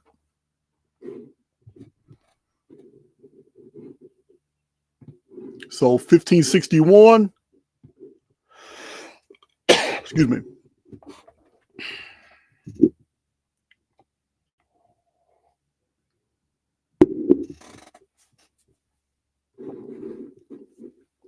Victoria, you better be in there somewhere. You better be hanging around in there.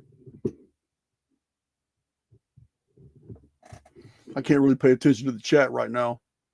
1561 is 341 years to 1902, but it gets even better because now 552 in another dimension of arithmetic being 341 years, and now 341 years, clever oversoul he is, turns 341 into a holoflective number and flips it. The 1 on 341 becomes the 1 on 143 and it continues the timeline, trying to throw people off. Timeline ends in 2045. You can't make this stuff up. There it is. Look at this. You cannot make this stuff up. Oh, this is not my discovery. This is just another chart. This is just another chart. We have a lot of charts to go through. We still have a lot of charts to look at. This is just another one of those aha moments. Like, damn, I can't believe I attacked Jason and said the Phoenix phenomenon was bullshit. Damn, I feel like a dumbass. Look at this. We're not done, guys. You forget. I'm a little behind, and I want to apologize. I promise I'm going to make it up. I'm going to make it up to you. I'm a little behind because I keep getting keep getting hit with these MFers.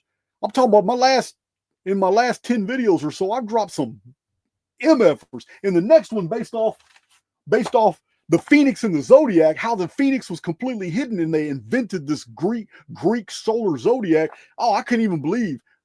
Intuition is the predecessor of knowledge. I suspected it. I set out to prove it. And then all of a sudden, 2 books came into my possession that shows it perfectly. That video's coming too. I cannot believe what I have found out about the Zodiac. So, yeah, it doesn't change the mechanics of the Zodiac. It changes absolutely what the ancient Zodiac was as opposed to the one we have today. I'm so excited about that. But what I'm saying is guys, you're looking at the structure of reality, and it's based off these principles. It carries predictive value. We can predict the future.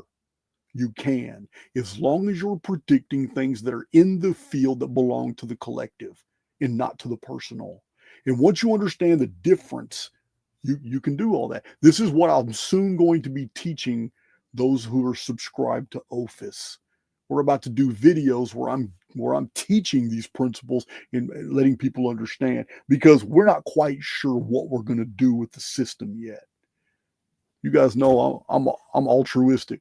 I may just give it to the world. I don't know.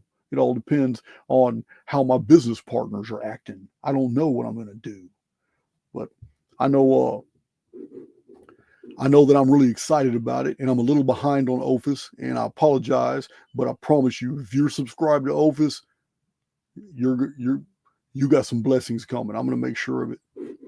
So here's this MF right here. This chart here is just, it's crazy. That's what I got at the bottom. Holographic structuring of space-time events is like a photo-negative mirror image. This same 341 years is also 143 years, the exact reverse in another dimension of arithmetic, where the end of 341 is 1 and the beginning of 143 is 1 at the year 1902. Can't make this stuff up. Let's move on to the next one. There's our date of 1561 again. 1561, the Great Black Sphere over Nuremberg, Germany. 1561 is 85 years to 1646. 1646 is a major quake that afflicted and toppled many buildings in Constantinople, the ancient city of Byzantium, now today called Istanbul, taken by the Turks. So in 1646, tsunami came and destroyed much of the city and the harbor, and it stranded 136 ships and vessels in the city. Took them right out the water. Also, when this was happening in London, a pyramidal apparition emerged from the ground as seen from London, and it met a upside down pyramid that descended from the cloud cover, and the 2 points of the pyramids met in the middle and it disappeared.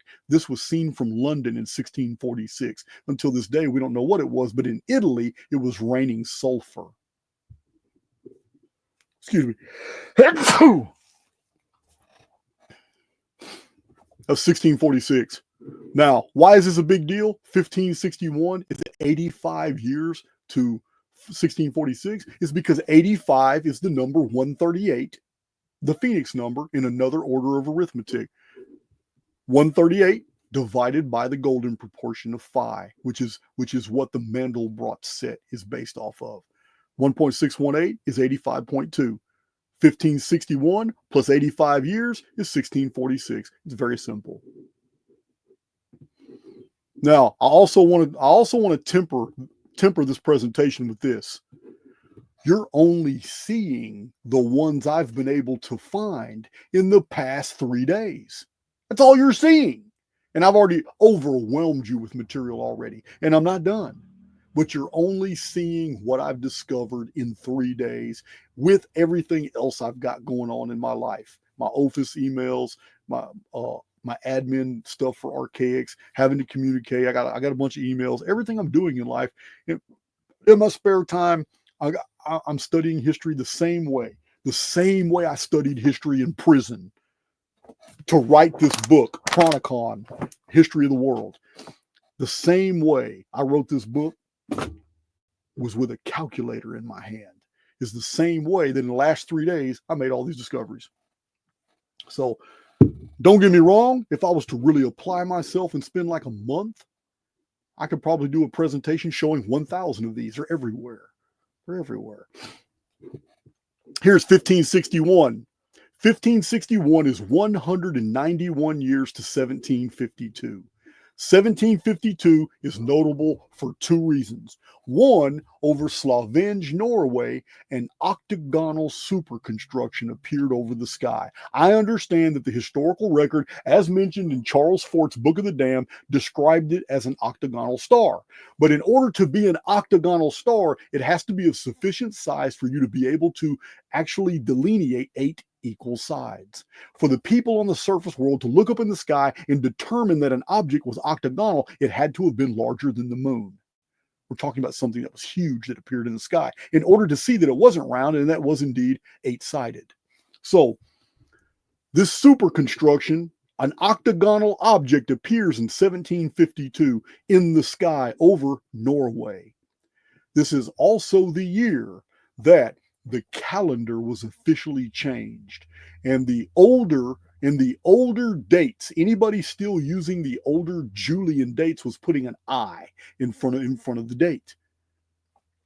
To distinguish. The I did two things. One, it told people that it's a one, meaning 1587 instead of a one would have an I. The reason it would have an I is to let chronologists and other researchers know that the person that gave it the date of 1587 was using the older Julian system.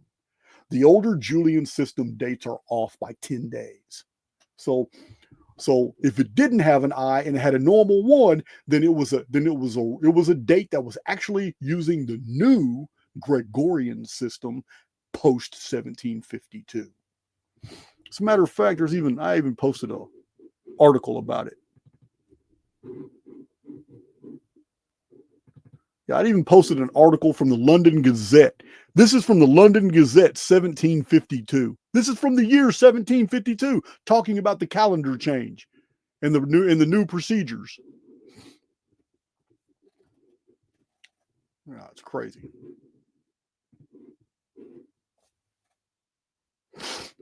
Let's go with also 1561 is 191 years to 1752.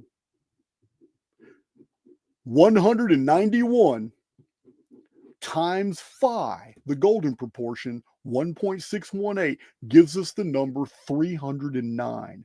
Therefore, 191 years in another order of arithmetic is the same as 309 years. If you look, 191 years gives you 1752, but another order of arithmetic, the same number gives you 1870. What happened in 1870? A glowing object appeared over the sky of Italy and caused an earthquake, followed by a rain of sand. An anomalous cloud was seen by ship captains at the equatorial Atlantic. In the region of the equator in the Atlantic, it was reported in ship's logs that there was a giant cloud with a tail that was going in the opposite direction as the wind that was pushing all the clouds. Freaked them out, so they wrote about it. Let's go to the next chart. 1533 is where we're going to start this one. In 1533, a volcano in Ecuador exploded, launching 200-ton stones. That's a hell of an explosion. 3 suns appeared in the sky over Munster. You've seen that. You guys have seen that. You remember this picture? 1533. Also, this was seen in the sky over Europe, over Germany, also, near Munster. Dragons were seen flying across the sky for 2 hours over Germany. But in the daytime over Bohemia, this was seen. Flying dragons over Bohemia. This is all 1533 AD.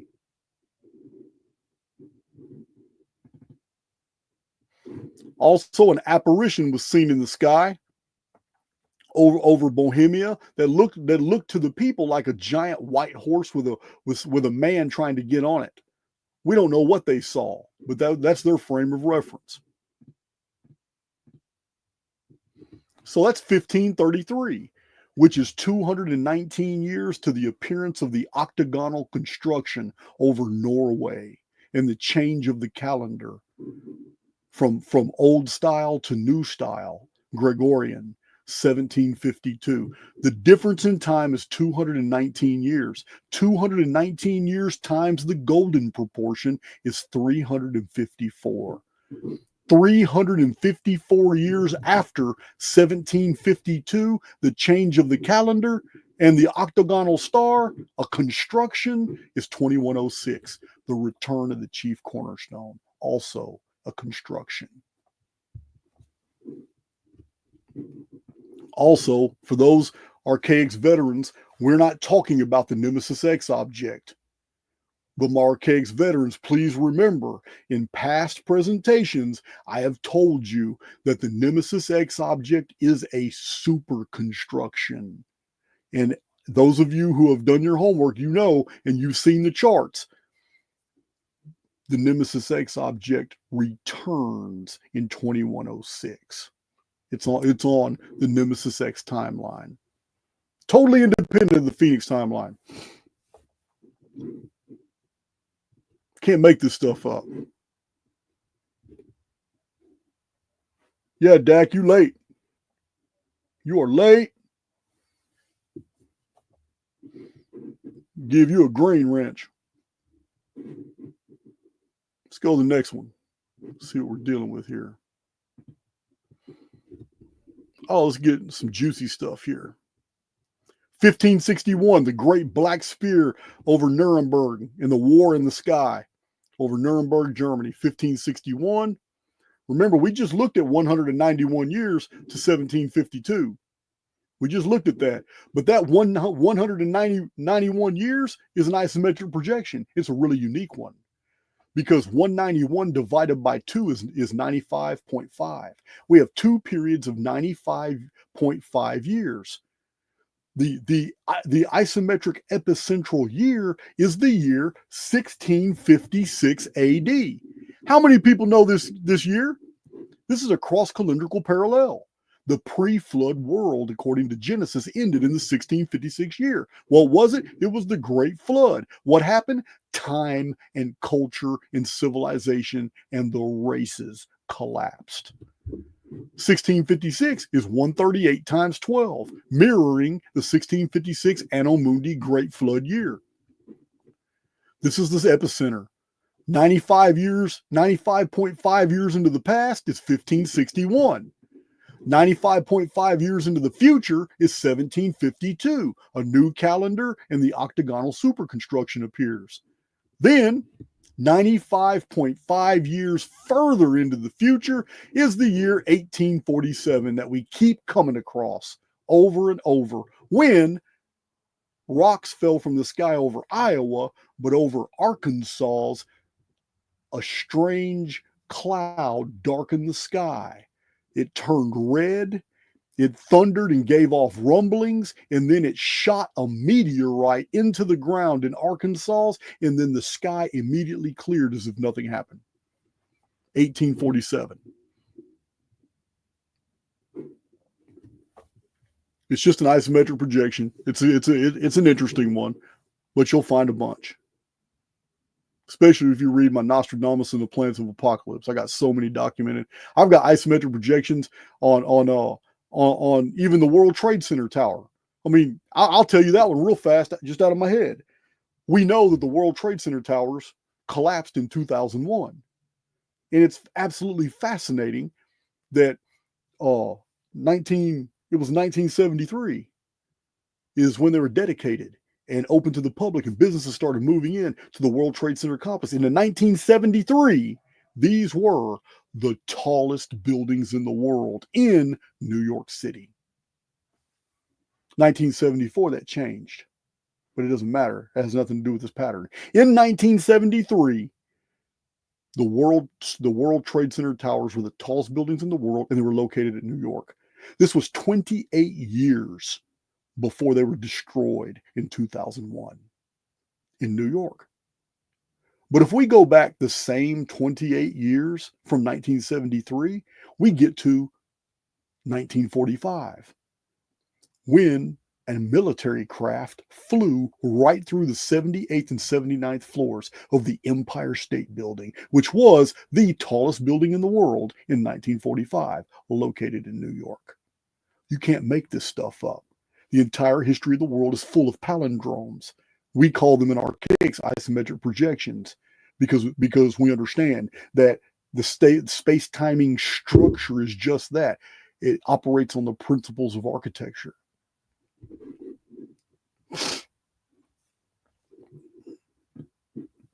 1561, the Great Black Spear again.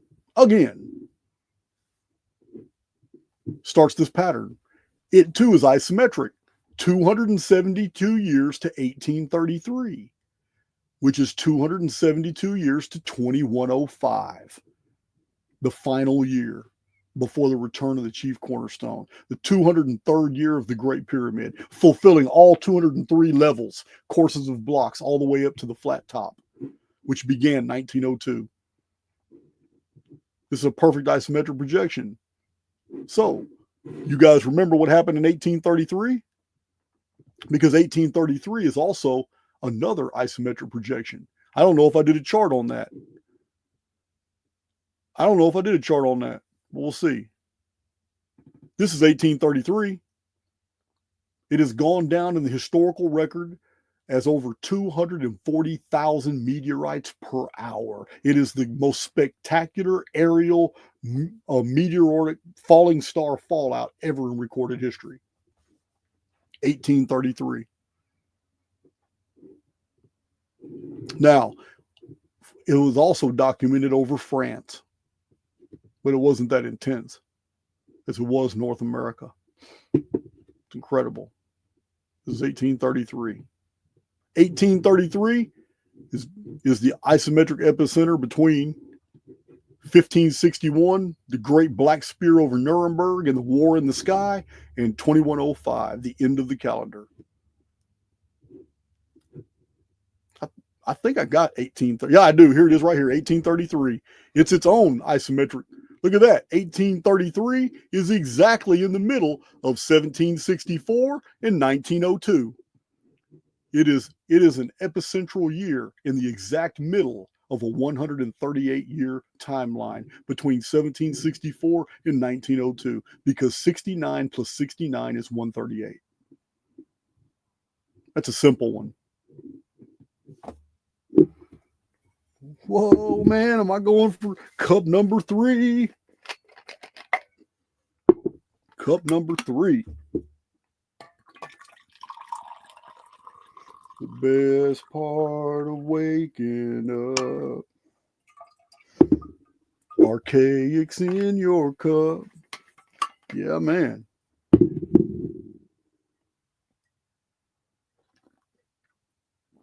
All right. Let's go to the next one.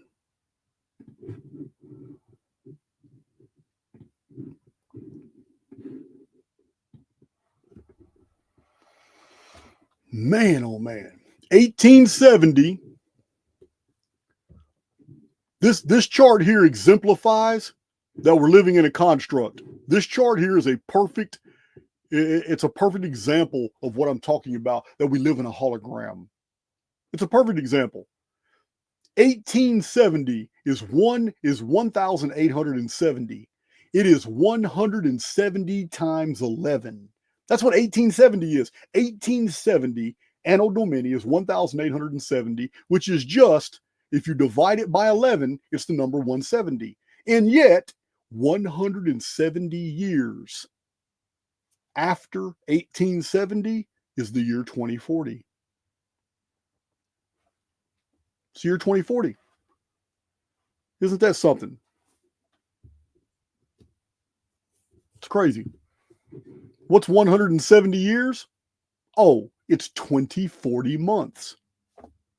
Go figure that one out. The year 1870,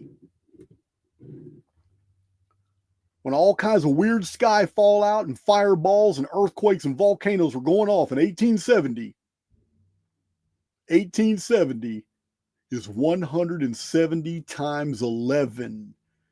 It's 170 to 2040. And 170 years is 2040 months.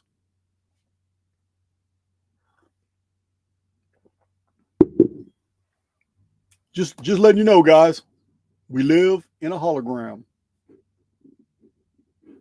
1870 is 175.7 years to 2045, 2046. You really can't tell. You'd have to go by when the events in 1870 took off. So I'm going to have to say that this is closer to 2046.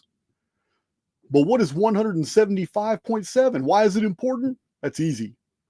552 is a phoenix cycle, and divided by pi, 3.14 is 175.7.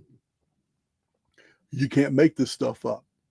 1870 is 175 years, probably to 2046.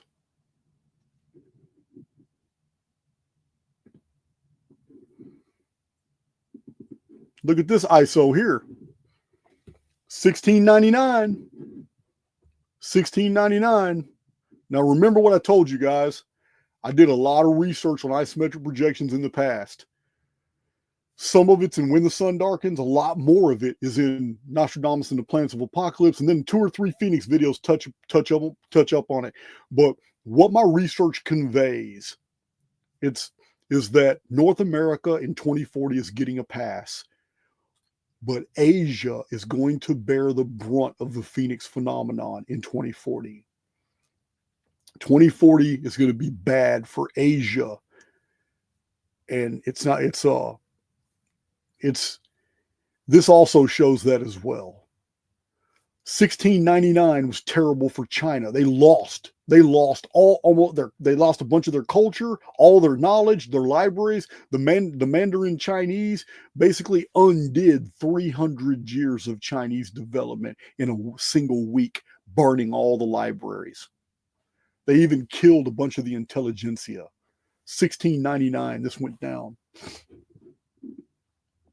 That was 1423 when that went down. But in 1699, there was a quake in China that killed at least 400,000 people in 1699.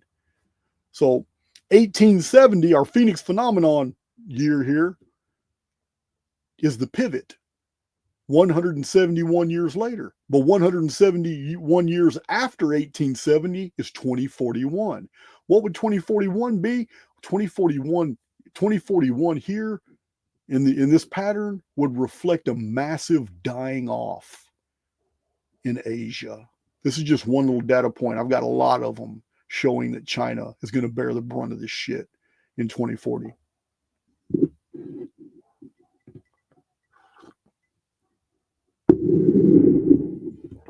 Okay.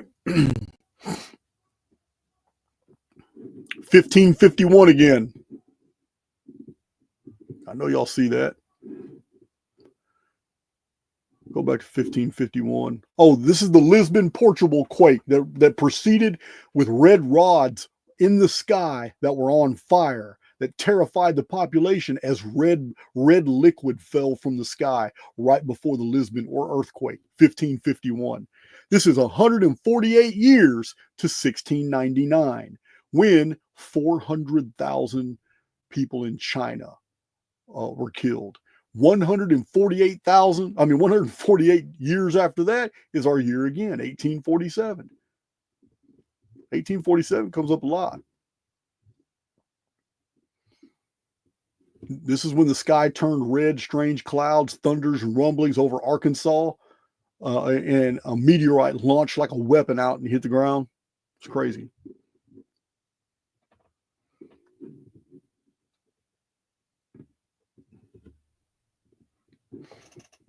We've already covered 30. This is the 36th chart. Can you believe we've run through that many charts? This is the 36th chart, guys.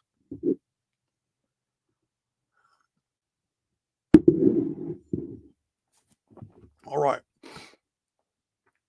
So 1485. Let me go look at that real quick. It's one of the dates that we covered in the prior video too. Blood rain over Augsburg from a very unusual sky. So they didn't know how to describe it. They said there was strange sky phenomena and a blood rain in 1485 over Augsburg. So here's a picture. I have a better picture of that. There is a picture from the historical record of this event right here. This is when something unusual opened in the sky and it just started raining blood.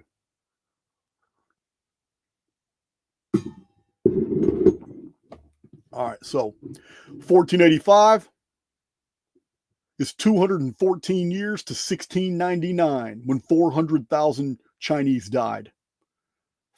214 years. But 214 years in another order of arithmetic multiplied by phi, which is 1.618, is 346 years. That same 214 years becoming 346 years after 1699 is our date of 2045.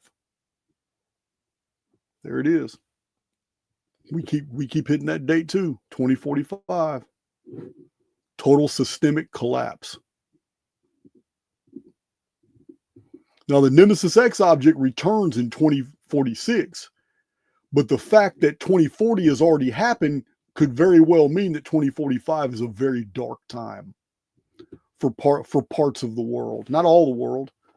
Even in the eschatological record, it's 1/4 of the world's population dying in the events leading up to the Phoenix phenomenon and the Phoenix phenomenon itself. Now, that sounds terrible, but it also means at the same time that there is 75% survivability. Now, you take that 75% survivability and you put the majority of that in the Western world. Why? Because, as I've shown multiple times and in multiple different species of analysis, the Phoenix phenomenon, the brunt is going to be bared by Asia.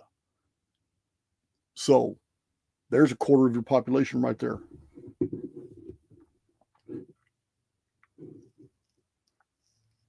Not everybody. I mean, it's just this isn't me saying this. This is me interpreting all the information I've given you guys in the past from all these texts and the Book of Revelation and all this eschatological. Remember, Book of Revelation isn't prophecy; it's programming. That's all we're doing is looking at the program. We're going to be talking about programming here in a minute because it's relative to what I'm showing you.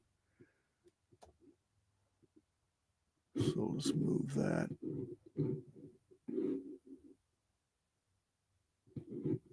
So this is 36 charts I just showed you. This is what it looks like. These are the events. These are the dates. The red ones are the output. Future out or just the future output. Look at this chart. These are all from the prior video the other day.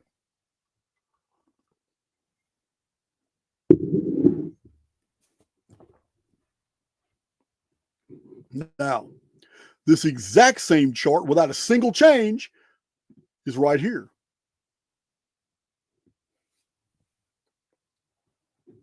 So, what this says, the events of this chart through actual 138-year periods, 414 and 552-year Phoenix cycles, through pi, 3.14, phi, 1.618, through isometric projections and holoflective sequences all connect to the actual Phoenix chronology of fixed 138-year periods and paint a picture of what is expected in 2040. That's what this is. Every bit of this, all these events are pieces to a puzzle that doesn't get finished till 2040, and then you can read the puzzle. This is what all these events combined in the arithmetic, in different orders of arithmetic, all connected to 138, the fine structure constant in the Phoenix phenomenon. This is what they say. This was what you can expect in 2040. 2 or more days of intense darkness, the sun goes black. The moon is dark red, red dust, red rain, red mud fallout from the sky, massive series of quakes attended by loud noise and tsunamis destroying coasts, fiery orbs raining from the sky, widespread volcanic eruptions, stones falling from the sky, all of this happening in the month of May. The majority of the events I read to you today are all in the, not all of them, but the majority are in the month of May. Some of them, a lot of them in April too. But this is what this all this chronometry leads us to concluding about 2040. This is what to expect. This still isn't my discovery, my bombshell for the day. So this is This is, real quickly, that was your first chart. There's your second chart, third chart, fourth chart, fifth chart, sixth chart, seventh chart. We're building the whole model. Eighth chart. That was your first holoflective example. That's not holoflective. I'm sorry. That is Phoenix. That's a Phoenix cycle in another dimension of arithmetic right there. That's what that is. That's the eighth chart.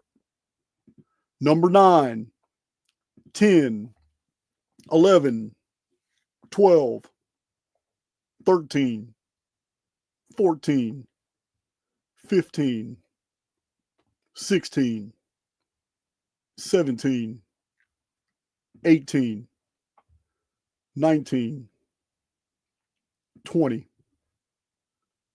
21, 22, 23, 24, 25, 26, 27, 28, 29, 30, 31, 32, 33, 34, 35, 36, 37, 38, 39. Those are 39 charts. We're not done. We just covered the charts.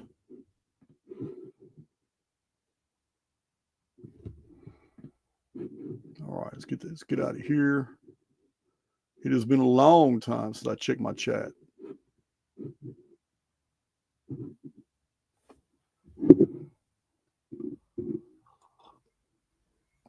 So I wanted to itemize the charts that way because I know people make shorts out of my videos, and I wanted in one place in my video, I wanted all of them run through real quick. So I know that'll help people out who are lifting the material. Okay, so let's get this out of here. Get this out of my field. Where are you at? Get this out of my field.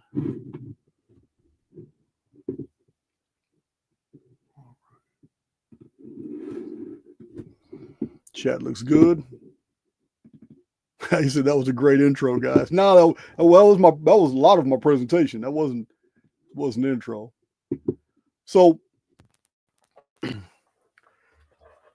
now we have to get to. I proposed a theory years ago.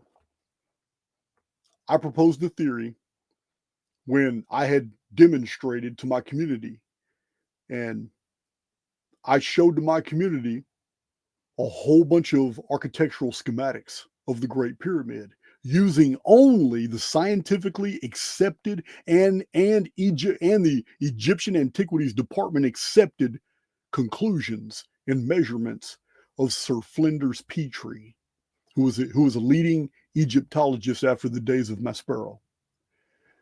Using only those measurements, that they are recorded in engineer David Davidson's book from 1926 called The Great Pyramid.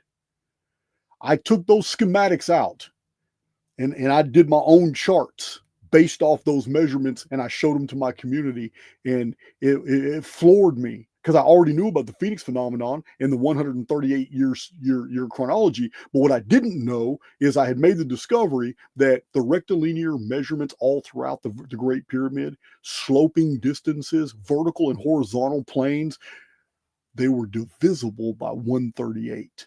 And not just in whole numbers, but in other orders of arithmetic as well. I found them in pi and phi proportions, and it blew my mind. I have the videos on YouTube right now, and many people have seen them. I've done follow-up presentations. Maybe I should do a reminder and show even more Phoenix material in the pyramid. It's been a while, hasn't it? But the reason I'm saying this is because the Great Pyramid is intrinsically connected to the Phoenix phenomenon, and yet the Phoenix phenomenon antedates the construction of the pyramid. The pyramid is self-referencing, meaning it dates itself in the calendar. And it does this in a very unique way. It does it through geometry, because a pyramid is actually a five-pointed figure. It has a foundation which has four corners. Those are points. The top of the pyramid is the fifth point. But if you take a pentagram, which is only in two dimensions, it's a five-pointed star. We've all seen them.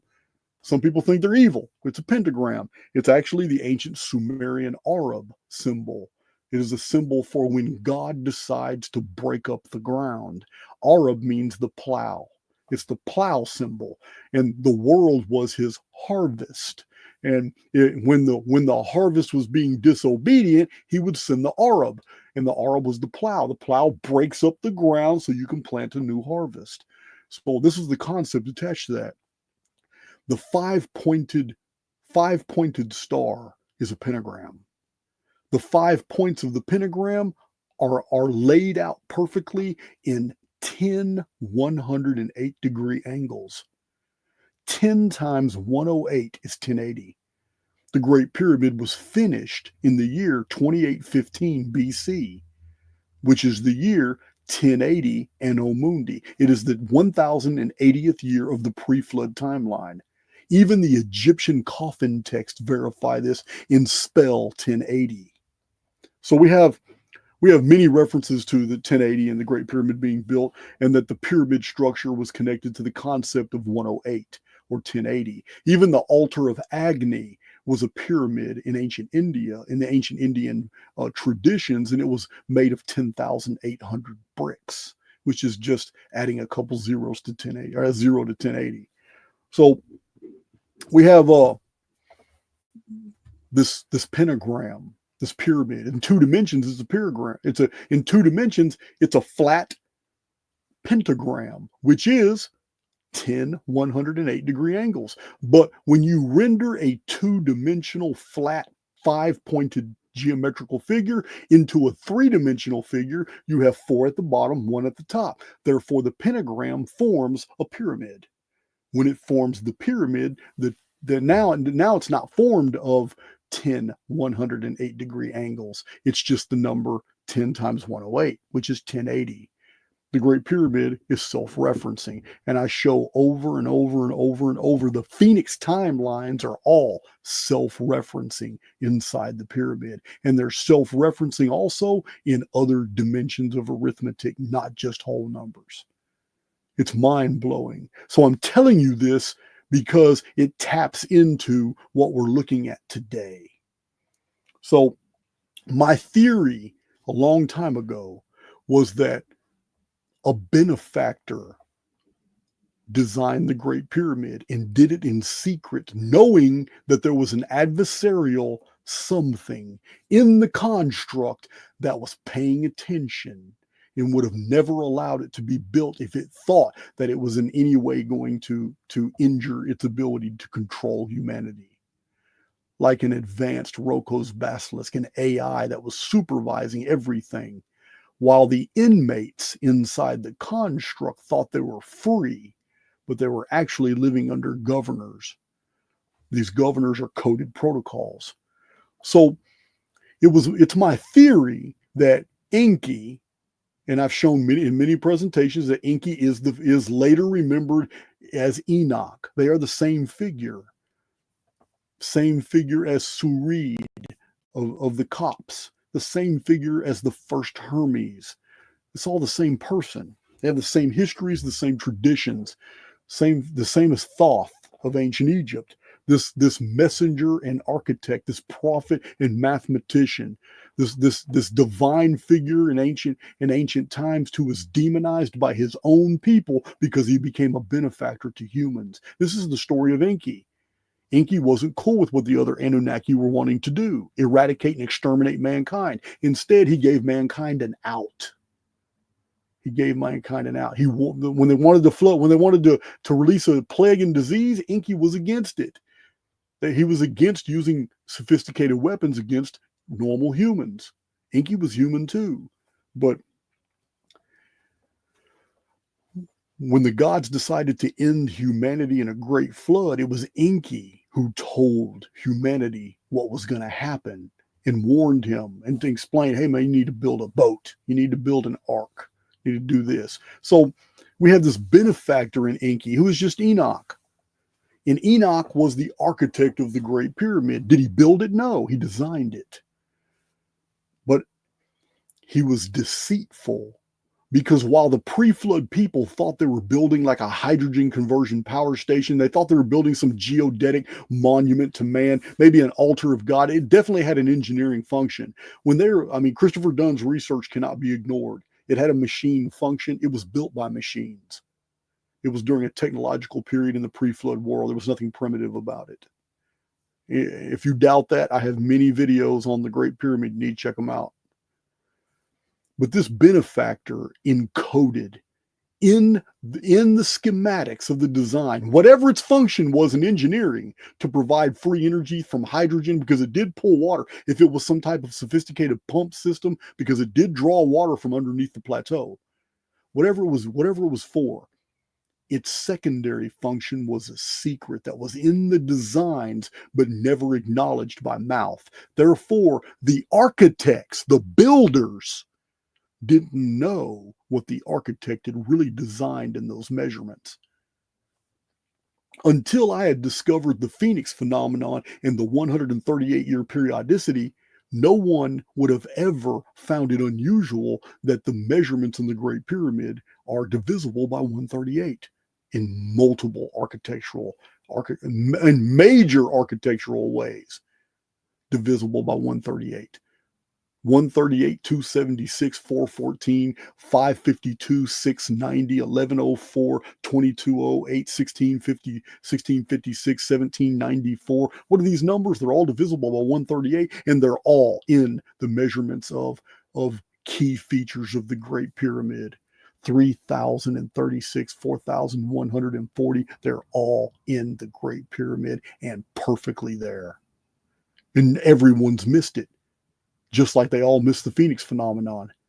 None of this would have been important about the Great Pyramid without the Phoenix data. Now, having the Phoenix data, it sheds more light on the Great Pyramid. So what was the Great Pyramid's function? My theory is that Enoch put a Trojan program in the arithmetic of the Great Pyramid that affects the Phoenix phenomenon. That was my theory. I didn't have evidence to back it up. I do now. I didn't have evidence to back up my theory. I just theorized it, and I told my community, hey, what do you guys think about this? And some people gave me pushback. Other people say, hey, it makes sense. A lot of people just don't know. But my theory is that the Great Pyramid, which we know was built by Enoch, who is Sarid, they both have the exact same history, and I have videos that show that Enki, Enoch, Sarid are all the same person. They are this architect of Akuzan in the book of Jasher, where the Great Pyramids were built. A secret program was put in the measurements of the Great Pyramid, and that secret program has everything to do with the Phoenix. The Great Pyramid did not begin the Phoenix phenomenon. How do we know? Because the Great Pyramid was built in the 1080th year after Phoenix totally devastated a pre-existing technologically advanced civilization that had survived for 930 years. That end date was a total systemic reset. It is known to us as the Adam and Eve reset. It is 3895 BC. It was so perfectly destroyed that the survivors were butt naked, Adam and Eve, and they believed that there was a new heavens and a new earth, because everything had changed. Lithospheric displacement, all within the simulacrum, all within this hollow field. Everything is designed to mimic a world that has gone through a pole shift, even if pole shifts aren't real. It's all coded. It's all designed. You just saw all these charts. There is no way in a natural universe any of these charts could be true, but they are. They're all in the historical record. There's no way my book Chronicon could be true, and yet I have hundreds of mathematical connections between historical events showing the thread of reality is a mathematical protocol. It's all here, and yet it can't be true. But it's all in the historical record, and it's all source backed. So My theory is that the Great Pyramid, which many researchers have shown, there was a very intense explosion in the King's Chamber, and it pushed back. You have to understand, it's a tremendous amount of weight, a tremendous amount of pressure on the Great Pyramid, and to blow out an inch in every direction would have been a massive explosion. I've shown that the Grand Gallery was mechanized. There was a carrier mechanism in the Grand Gallery that used those niches perfectly. It's a track. It had an engineering function. And that's why Artificial Intelligence X didn't stop the project. The architect gave the builders the plans. Thoth gave his people the plans with numbers. That's what the Egyptian tradition says. They built this wonderful, magnificent edifice. The builders thought they were building something else because what they were building was the truth. It really did have that engineering function. The architect, though, had to separate himself from the project because what it really did was so important to the human family and so important to the future. Remember, the book of Enoch, the book of the secrets of Enoch, everything we know about the person of Enoch specifically says that his work was not for his generation and that he was a prophet and a mathematician and that his work was for a future last days people.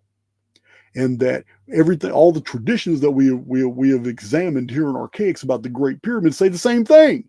It contains the past, the present, and the future, and it was designed to survive the Great Flood cataclysm, so it would be here in the last days when it was needed.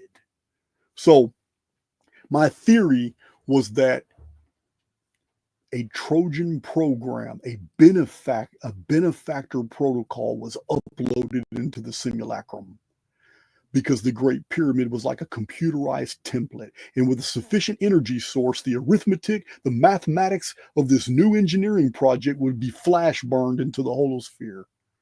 That's what it was designed. It's a three-dimensional computer board, and it flash burned this new arithmetic into the programming. And instantly, Artificial Intelligence X, the AI that governs this construct, knew what happened, but it was too late.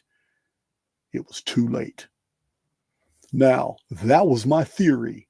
I've added nothing to it. I took nothing away. That's my original theory from like 4 years ago and from my very second and third videos on the Phoenix. And it's always been a very interesting theory. But this series of charts adds a whole new dimension to our understanding. So important is the Great Pyramid, and we can't forget that it's measured in 138 year, 138 is the unit of measurement all throughout the Great Pyramid, as I've shown. We can never forget that. We can't divorce that from our understanding of the function of the Great Pyramid. And yet the Phoenix phenomenon antedates the construction of the structure before the Sethites ever set out to build it, the builders. So Enoch had to remove himself from the equation. What exactly do we find in the Bible? In the oldest records, in the extra canonical and the pseudepigraphical text? That's what we find across the board. Enoch disappeared. He just disappeared. Some people theorized he went up into deal. Some people theorized God took him, whatever. But what is very well known is Enoch did not die. His death did not happen. Enoch vanished. He needed to in order to not give the lie away of what the Great Pyramid really did. So remember, there's two concepts attached to the Great Pyramid through its mathematics. One of them is cataclysms to the collective, and then to the initiated, those who receive a white stone with a new name and are going to get a new garment, avatar. Those are the ones that make up the monument of man. 2448 and the Great Pyramid take on a whole new meaning to them because now the pyramid is not a computer of destruction. It is a gate of exodus. It's totally different. So when I'm looking at this right here, let me show the slides again.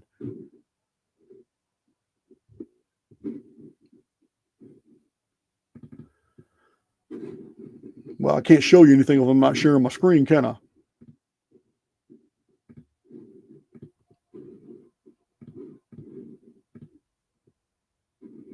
Now I'm sharing. Cool. All right. Hey, can y'all hear my mouse still? Because I know my microphone is fantastic, but I have moved it away from my mouse because that mouse was really loud in those last 5 or 6 videos.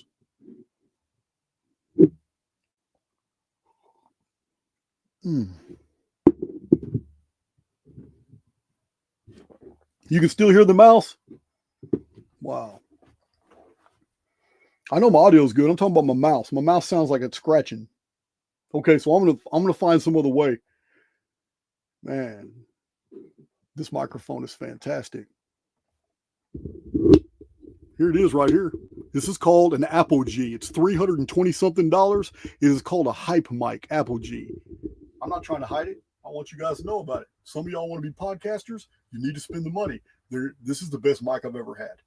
It is very portable. It comes with a portable case. I can take it, do all my stuff. Sound like a rock star on it. I love you. I love my mic. Awesome. I know those guys who introduced me to this are probably listening right now. Probably thinking, man, that dude's a nut. Why do we tell him about that microphone? He's a nut. All right. You know what? I probably just need to get a mouse pad. Yeah, that's a good idea. Instead of this day, yeah, I got plenty of mouse pads. All right. So,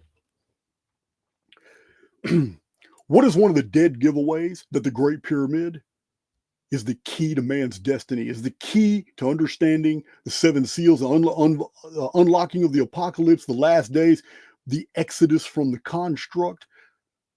I'm going to tell you what it is because it's also in the Old Testament. Remember, the Bible's just a playbook. But the story of the Tower of Babel, as I said 4 years ago in my very first Phoenix Phenomenon video, the story of the Tower of Babel is a cover story. It's a veiled threat, and it gets right down to the core about the Great Pyramid. First of all, pyramid is a new word. It's developed from the Arabic. Some people like to look at the Latin and Greek and say it means fire in the middle, and yes, it does in those contexts. But the origin of the word comes from the Arabic. It is literally the Iram of Ad. Pyramid comes from the Iram of Ad. The Ad were a pre-flood race that built great monuments in the world. They're in the Quran called the Ad, but they're actually from pre-Muslim traditions.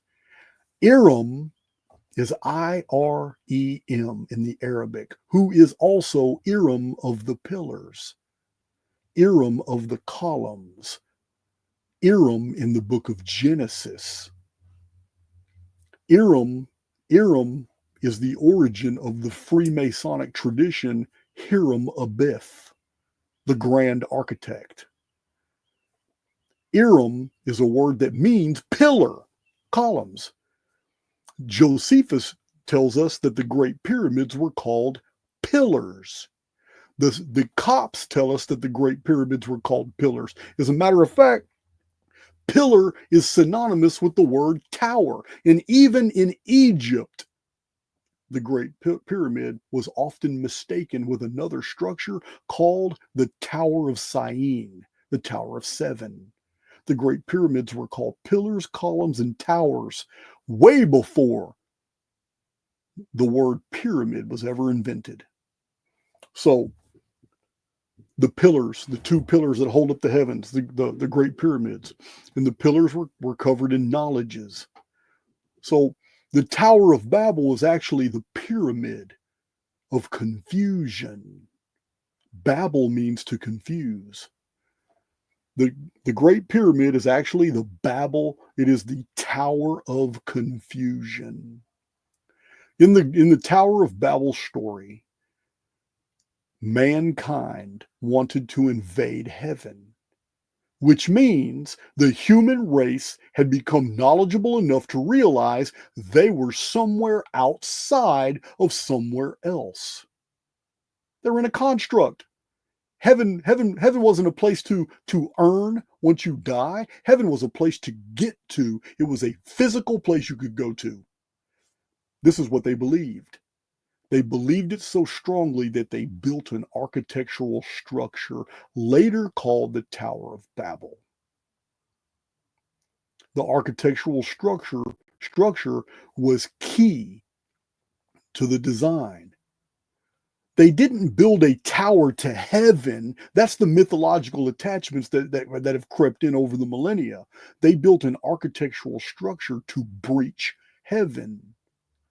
But the overseers looked down from outside the construct and they said this in Genesis. They said, "Behold, the man has become as one of us, and there is nothing by virtue of his imagination he cannot accomplish." So the gods, Elohim, decided to smite the tower and smite the humans and create different languages to cause confusion. But there was no Tower of Babel. This was a story in the Amorite syllabaries. It wasn't a story that actually happened in Babylon. It's a story that from the old world of the pre-flood world. It's the story of the Great Pyramid. And the veiled threat is if mankind ever comes together again to build an architectural project that will breach the construct, we will execute judgment. It's just a veiled threat. It's exactly what happened. The architectural project wasn't completed. It was never given a chief cornerstone. So that was the theory. It's still my theory that Enoch / Enki, Hermes, Thoth, was a benefactor who secretly encoded the Phoenix phenomenon programming with a Trojan to flash burn into the simulacrum, because this is a hologram. And it worked. And then the history of the world since then is the AI trying to take control and ensure resets so that we never get technologically advanced enough to ever be able to replicate that structure in order to breach the construct and make Exodus. So that's the theory. What happened while I was doing all these charts, I don't know why I started thinking about the Great Pyramid when I'm looking at these charts. I don't know why I'm fixated on the 138 year rectilinear measurements of the Great Pyramid as I'm doing these charts. They're all based off 138 as well, but they're not on the Phoenix timeline. They're just attached to it in other orders of arithmetic. And it dawned on me, I have to show this in order to get it all out. So let me go to Phoenix chart. What do you see here? That's not a good chart to go by. I need a better chart than that. Hold on. Here's a good chart. So 3895 BC is on the far left. Total systemic reset starts a 1,656 year period. All the pre-flood world, all the way to 2239 BC. And then humans didn't have a chance. 276 years later, in 1963 BC, the Phoenix phenomenon darkens the sun, darkens the world. This is a war against the giant Sargon. This is during the reign of Sargon of Akkad. This event is mentioned in the Ramayana. This is 1963 BC, but it wasn't too bad. But 552 years after the Great Flood was an MFer. The Ogygian deluge, 1687 BC, destroyed the entire world. Started a whole dark age. It took hundreds of years for the world to make up. This is the Egyptian third intermediate period. It took hundreds of years for the world to wake up. Even in the historical record, we find out that Greece was empty for 189 years after this event. So 138 years later, we have 1549 BC. We have another reset in the Cyclades region. Again, 138 years after that, 1411 BC, which is the Israelites and the Canaanites and the sun stopping in the sky for Joshua. All this event was right here, 1411. 138 years after that, we have 1273. We have a lot of Phoenix phenomenon material here. And then 138 years after that, we got the Atlantis destroyed, and we got Tuatha Danann invade the Furbolgs, and the sun darkens, and we've got the last regnal year of Pharaoh Seknakti, and the last thing he ever wrote was the world was falling apart, and tsunamis and earthquakes and all that. And 1135 happens to be the first regnal year of the next Pharaoh, which was one of the Ramesses. So 1135 starts the Great Mediterranean Dark Age, and then nothing all the way till about 859, when Phoenix is recorded on an Assyrian monument. Just happens to be with an Israelite king. I've shown pictures of that. Then 721, 138 years later, Phoenix wipes things out. 583, Phoenix is seen and predicted. Again, every 138 years, we have Phoenix records, all the way to an ancient American. The Olmec civilization is wiped out. 31 BC is the final date on an Olmec stele. The reason I'm showing all this again is because we have Phoenix is a super construction hidden in the sky. If you're new to my channel and you think I believe in solar systems and planets and the sun is 93 million miles away when the entire historical record shows it's local, you don't know me very well. It's the reason why I'm a simulationist. I believe 100% that we're living in some type of simulated context. Look at this chart. The Phoenix phenomenon is powerful as hell, and it keeps retarding human development. I mean, these black spheres also represent the rise and fall of Minoan linear A, Minoan linear B, Phoenician alphabet, the Greek alphabet, Latin alphabet. Why? Because previously existing forms of knowledge keep getting wiped out. Reset after reset after reset. I have shown in so many different ways how these resets happen. I've got videos on the rise and fall of empires. They fit this pattern. I've got one on archaeology, fits this pattern. I've got videos on just the dates of ancient epics, follows this pattern. I've got a video on all the old books in the world and when their writers lived. It also follows this pattern. Phoenix phenomenon shows the structuring of our reality.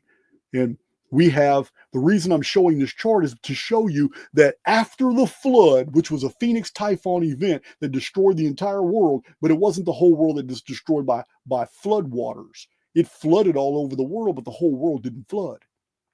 After that event, the Phoenix mechanism was supercharged, and it always built enough energy to expend every 138 years when it needed to. Remember, it's discriminating. I've told you many times, it discriminates.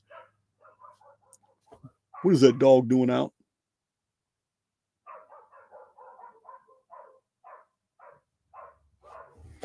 Hold on just a second.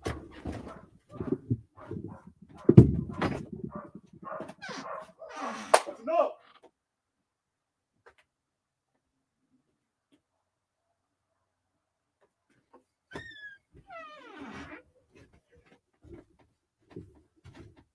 Sorry about that, guys.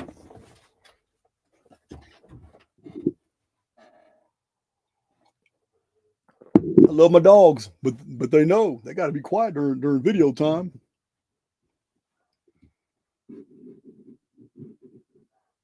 Oh, okay. So imagine a super construction, a weapon hidden in the sky. It never goes anywhere. It's not an intruder planet. It's there. It's always there.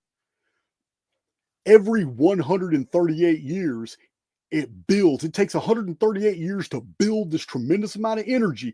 And then during that 138 years, this isn't a new theory. I've been saying this for years.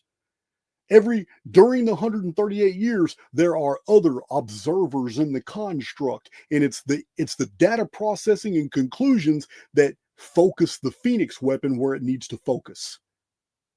It's discriminating. I've always said Phoenix is discriminating. It doesn't make sense, the patterns of destruction. It's discriminating. It seems to target civilizations once they start trying to move toward any type of technical advancement. So look how powerful it was. And this chart only exemplifies what we have discovered thousands of years later. It's not an accurate reflection of the real, because the real, this chart would be huge, it'd be expansive. But still, it's enough for the clarity that I'm trying to convey. Thousands of years ago, every 138 years, the Phoenix Protocol did its job. And it kept humans from getting technologically advanced like we are today, building skyscrapers and jet technology and microcircuitry and all that. It did its job, but something happened. Something happened. Remember, this is a construct. This is what happened. Look, this is what happened. Look, the white circles are historically documented Phoenix phenomenon deals that are optical only. We don't have any evidence of destructions, earthquakes, mass human disappearances, none of that. We just have, it was seen. Look, do you see my point here? Over a long period of time, something, it looks like something interfered or damaged its ability to unleash every 138 years. It did in 522, that's for sure. That big one right there. But that was after a buildup of 552 years where it was only seen twice before that. And then after 522, which started the Dark Ages, look at this. Look at this. Does it mean the Phoenix phenomenon is waning and it's no longer going to exist? Not according to the eschatological records, not according to all my research. It's building for a big one. But what could have happened? Listen, think in terms of heat sinks, thermal management software, power management software. If we're dealing with a super construction that takes 138 years to build so it can export all this energy in the form of red dust, red rain, red mud, earthquakes, volcanic activity, emitting all kinds of energy to do whatever it needs to do, and focus that energy wherever the governors tell it to focus that energy every 138 years. But this kind of changes my perspective. So let's go back and look at it again. Let me get out of here. I'm sorry I'm skipping around, guys. This indeed changes my perspective. Here's all the events we just covered and all the charts I just covered. As I was looking and doing all these charts, I'm thinking of PDUs, these power distribution units, computer software to keep from overloading. We have all kinds of little ingenious things put in our circuit boards and motherboards that distribute heat, send electricity. You know how you leave a device plugged in so long and the capacitors start heating up? Well, really sophisticated software has backups where an overheating diode or capacitor will reroute power somewhere else to be expended in somewhere else. So imagine a Trojan protocol that wanted to give humanity a chance. It was designed for the last days. Imagine a Trojan protocol that didn't affect the Phoenix initially, only allowed it to get deeper and deeper into the Phoenix operations as it unleashed every 138 years. Then, after a particularly large systemic reset in 522 AD, it now was able to use the Phoenix energy that builds up every 138 years, and during the 138 years, fool the Phoenix program itself by redirecting phenomena to different areas of the world, so that when the next 138 year period comes, it doesn't have sufficient energy to do any type of systemic reset. So humans begin climbing out of their dark age slumber. Now it's redirecting. They're all connected to the Phoenix phenomenon, so it fools the program to think that it's really doing what it's supposed to be doing, but it's not. Every 138 years, it's just basically doing small stuff that it used to do on a much greater scale. And the reason is because the power has been diffused into a bunch of other Phoenix-related phenomena that keeps going out. It's as if the Phoenix has been contaminated by something, but it's not going to last. It was to buy us time. Let me show you something.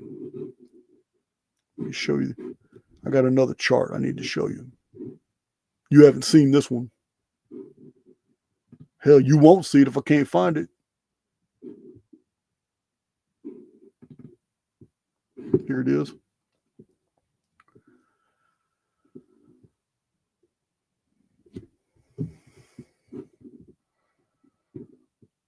We know the Phoenix phenomenon is real. We know it's still on schedule every 138 years. This can't be contested. Look at this chart. We have no data for 1074 in the middle of the Dark Ages. We have no data for 1350 right here. I'm not saying the data doesn't exist, and I'm not saying you can't find it. I'm just saying that in all my research, I haven't found anything out of the ordinary in 1074 or 1350 that qualifies as Phoenix phenomenon. I just haven't found it. But in 1212, right here, I found a lot. Mass vanishing covered up in what's called the Children's Crusade. I've talked about that a few times. Children's Crusade never happened. It's a stupid cover story because the church authorities, and the state needed a story to explain to everybody why all these children just suddenly vanished. Remember, part of the Phoenix phenomenon are mass vanishes of populations that are covered up in cataclysms. The destruction and the cataclysms occur, but there's no bodies in the rubble. Now, this is also 1212 AD is the first year of Tartaria. Quakes in the Middle East. 306,000 people drowned in Holland from a tsunami. Blood rains on France. A comet is seen in May, quakes in May. In Italy and Damascus, tsunami swept thousands out to sea in Sicily. A goose egg size hail falls on Italy. Bavarian quake lasts for over a year. Bavaria shakes. And the people, all the people in the towns and cities live in the fields for over a year because of shaking in Bavaria. The land of Thracia, this is north of Greece, it's officially called the land of the crow, the land of crows. Why? Because nothing but human bodies were out there. It's like the whole country died. It's called the land of crows, eating the dead in 1212 AD. 3,000 people disappear in a fire in London in 1212. It's in the historical record, it's a matter of mystery. Now, historians today gloss over it and say, oh, they just died in a fire. But that's not what the people of the time said. The people of the time said there was a great fire, burned a bunch of buildings in London, but they couldn't find any bodies. 3,000 people come up missing. 1212 AD. So 1488 is another year I don't have much. It is interesting that Mother Shipton was born in this year, and she did prophesy of the return of the sky dragon, and she described the Phoenix phenomenon perfectly. She even dated it. How does she date it? There's no dates in Mother Shipton's prophecy, except for the forged portions. But in Mother Shipton's prophecy was about the return of the two sky dragons. And she specifically said that the first sky dragon will arrive and wreak havoc on the world 1 century after a world war. Well, that's 2040. 1940, World War is when World War really began. 1939, Germany was just attacking Poland, I believe.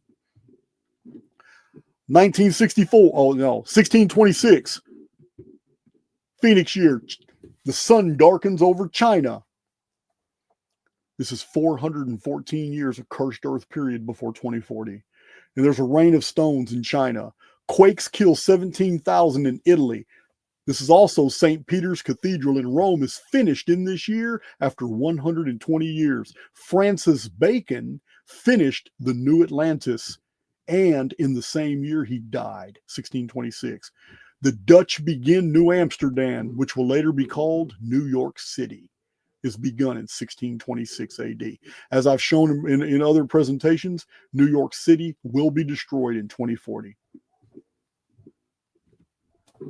But that's from other data sets. It's got nothing to do with this. All right, so 1764.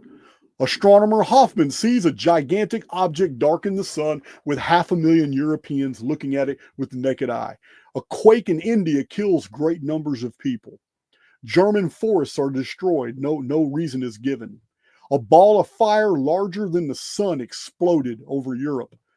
Blood rains for several days on France. This is the year 1764, official beginning of the Industrial Revolution. It's also the year when all the monarchies lost power, and it began the replacement of republics and democracies. 1764. I think it's the Boston Tea Party as well, or the Sugar Act. Something that led to the American Revolution, 1764. 1902. That interesting year that Charles Fort says was the other dark age. 1902, mentioned by Nostradamus. 1902, a new star appears. Red rain, red dust, red mud blankets several countries. 2 volcanoes kill 60,000 people in the French Caribbean. Thousands are killed in Transcaucasia earthquake. Guatemala earthquake in Central America, and volcano kills 12,200 people. The sky over Devon, England, filled with colored suns. 10-pound hailstones fall on China in June. A cyclone or tornado activity is reported all over the world. A volcano in Japan kills 150 people. A quake in Central Asia kills 3,000 people. Whole northwest of United States sky darkens. It is later theorized to be smoke from a fire, but we don't know that. All we know is the entire northwest of the United States went dark in the daytime. There is a quake in Guam. Second Guatemalan volcano is called the Darkness of Quetzaltenango. Mud rain on Tasmania. Fireballs fall on Australia. The second Russian Central Asian quake now kills 2,500. These are just the things I found. And you guys have found a lot more because you've been emailing them to me. And then, of course, 2040. 2040 AD. In May is Phoenix return. It's the Ragnarok, mothership in the sky dragon. It's the sixth seal of the apocalypse. Sun darkens, moon turns red, worldwide quake, rocks fall from the sky. It is dated 2040 and in May by Nostradamus. So back to this.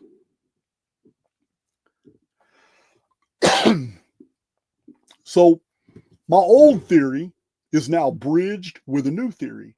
And my new theory is that, as I just showed you, the Phoenix phenomenon dates are still relevant. We're still on the Phoenix timeline of 138-year periods. We're still on that timeline. But with the Dark Ages, with 522, the last total systemic reset, which started the great 25-year Justinian darkness, which is a terrible period. As a matter of fact, there are YouTube videos talking about the 6th century was the worst century in the world to live in history to live in. So, what if, I hate that what if word, but my new theory attached to my old theory is that the reason the Great Pyramid is in rectilinear dimensions of 138, that's a part of the Trojan program, and that the reason the Great Pyramid is in proportions of phi and pi and curvature equations and all the physics constants that everybody's so amazed about and always doing YouTube videos about, the reason all that's in there is because it had to be a three-dimensional template that represented the simulacrum in some way. And the only way it can do that is through the physics constants, to give the program something to latch on to. And hidden in that structuring was the Phoenix program. And the governor over the construct didn't notice the architect had put those measurements in there. Why? Because no one spoke it. Nobody was speaking any of this. I told you guys from the inception of my channel, artificial intelligence X cannot read your mind. Everything, it's guessing everything you do by everything you've ever done. It's reading your field, which contains your emotion. It's reading your endorphin levels, your cortisol levels, your hormones. Tell it. It can extrapolate 10,000 times faster than we can, and basically guess what we're going to do from day to day, because it knows us very well, but it cannot read our mind. Once we write something down or act in a certain way or do something, then it knows. It can guesstimate. Why can artificial intelligence X, which governs the construct, not read our minds? Because what you've been told about the brain is bullshit. I've been saying this from the inception of my channel. The brain is a filter, not a storage. The brain is specifically designed to resonate with whatever the frequencies are in the field. Memory isn't anything other than pulling information out of the field, having the necessary neural synapses that are hyper-tuned with the ability to pull information from the field, because that's where it's stored. It's stored in the field. So AIX can't read your mind, because your mind, your thought processes, everything that makes you, your personality is divine. It is immortal, and it's totally separate from the avatar. The avatar belongs to the construct. What the avatar does can be read by the field, and thousands of extrapolations can predict your behavior. But it can't read your mind. The architect knew how to upload the Trojan program, but played deceiver by not telling the builders what they were building. Remember, the chief cornerstone is the stone the builders rejected. He disappeared. He did not engage in the building project. In no way did he contaminate his work. He let the builders build it. They built this hydrogen station or whatever pump this was in a pre-flood world. They activated it, and artificial intelligence X knew instantly what had happened and couldn't stop it. So we get this artificial construct called the Bible, which is put out to control people. And these little stories like the Tower of Babel, which is a veiled threat that actually tells the truth. Humans became technologically advanced and knowledgeable and understood that they were in a containment field. They thought it through, and they realized that by working together, they could build a architectural monument that acted as a interference that would interface with the construct itself and create a breach. This is what the Tower of Babel story is. It's the story of the Great Pyramid. So this is the theory. The Trojan program that was uploaded when the king's chamber was flash burned all this into the holosphere. The Trojan program actually created an interference in the Phoenix protocol's ability to discharge every 138 years. And the reason it was able to do it is because it fools that protocol into believing it's doing its job when it's not. The reason it's fooled is because it really is causing everything you see on this chart. It really is, but not in the years that are on the Phoenix timeline, but in between them. So instead of doing a big one every 138 years, it's discharging them in small pieces. It's allowing the Phoenix to continue to do its job, but it's diffusing the energy to the point that when the Phoenix discharge dates actually come up, 1902, 1764, 1626, 1488, going back to 1212, 1350, whatever. When those dates come up, it's got hardly any energy to discharge. But that's just an interference that allows mankind, remember it's for the last days, that allows mankind to get to a point where they can figure out how to reactivate that structure and neutralize the problem. Remember, the book of Enoch specifically says two things. One, that his writings, my writings will be rediscovered in the last days and translated into the languages of the world. This is what the book of Enoch says. It also says that my work is not for my generation, but for a future generation in the last days. This is the book of Enoch. So if the Great Pyramid, according to all the traditions, which was built by Enoch, is for the last days, then the interference pattern must have retarded the Phoenix's ability to do these resets right before the last days, because the controllers look down. Remember, behold, man has become as one of us, and by virtue of his imagination, there is nothing he cannot accomplish. Look back at the 1700s and look at a city. Now look at a city in 2025 and tell me that human imagination hasn't already taken off since these Phoenix resets have been so weak. In 1902, all we got was a whole bunch of edits, and I've documented a bunch of those, crazy edits, but no systemic reset. No systemic reset in the 1800s. We just have this chart, which is a whole bunch of Phoenix phenomenon material, all linked mathematically to the Phoenix phenomenon, but it's nothing but a CPU that's just rechanneling events to discharge energy. So when a node like 1902 comes up, it's so weak. That's my theory, guys. So my theory from 4 years ago now has support from a new theory based off all this mathematical information I shared with you in this video today. You tell me what you think in the comment sections. I know I'm going to get a bunch of emails because I got some diehard Archaix veterans that are always sharing stuff with me. And listen, this changes everything. It makes sense of why the last 1,000 years the Phoenix dates have all been observable, but no real resets. It makes sense of that. It also supports the idea that the only reason the Great Pyramid has these 138-year sequencing in there was to create that interference pattern. Because remember, the Phoenix phenomenon goes way before the Great Pyramid was built. So I hope you guys enjoyed that. But this was my mind explosion. This is what happened to me going through all this material, looking at it. It's crazy. Especially seeing all this Phoenix fallout from the ancient world. It was every 138. Look at this chart, every 138 years. There's the Great Pyramid there on the left. I should do a video just on this chart. I forgot about it. This chart shows that we're in a hologram, because it's not just Phoenix phenomenon. I'm showing the actual patterning here. All this 1229 years, like 1,229 years. That's how long Rome lasted, from 753 to 476. 1,229 years is also how long the Frankish annals are, which started with the Moravian kings. 1,229 years is how long the Hittite Empire lasts. I have this number for so many different things, and yet it's also encoded in the Phoenix phenomenon. And in the final 1,229 years ends in 2040. It's crazy. It's all here.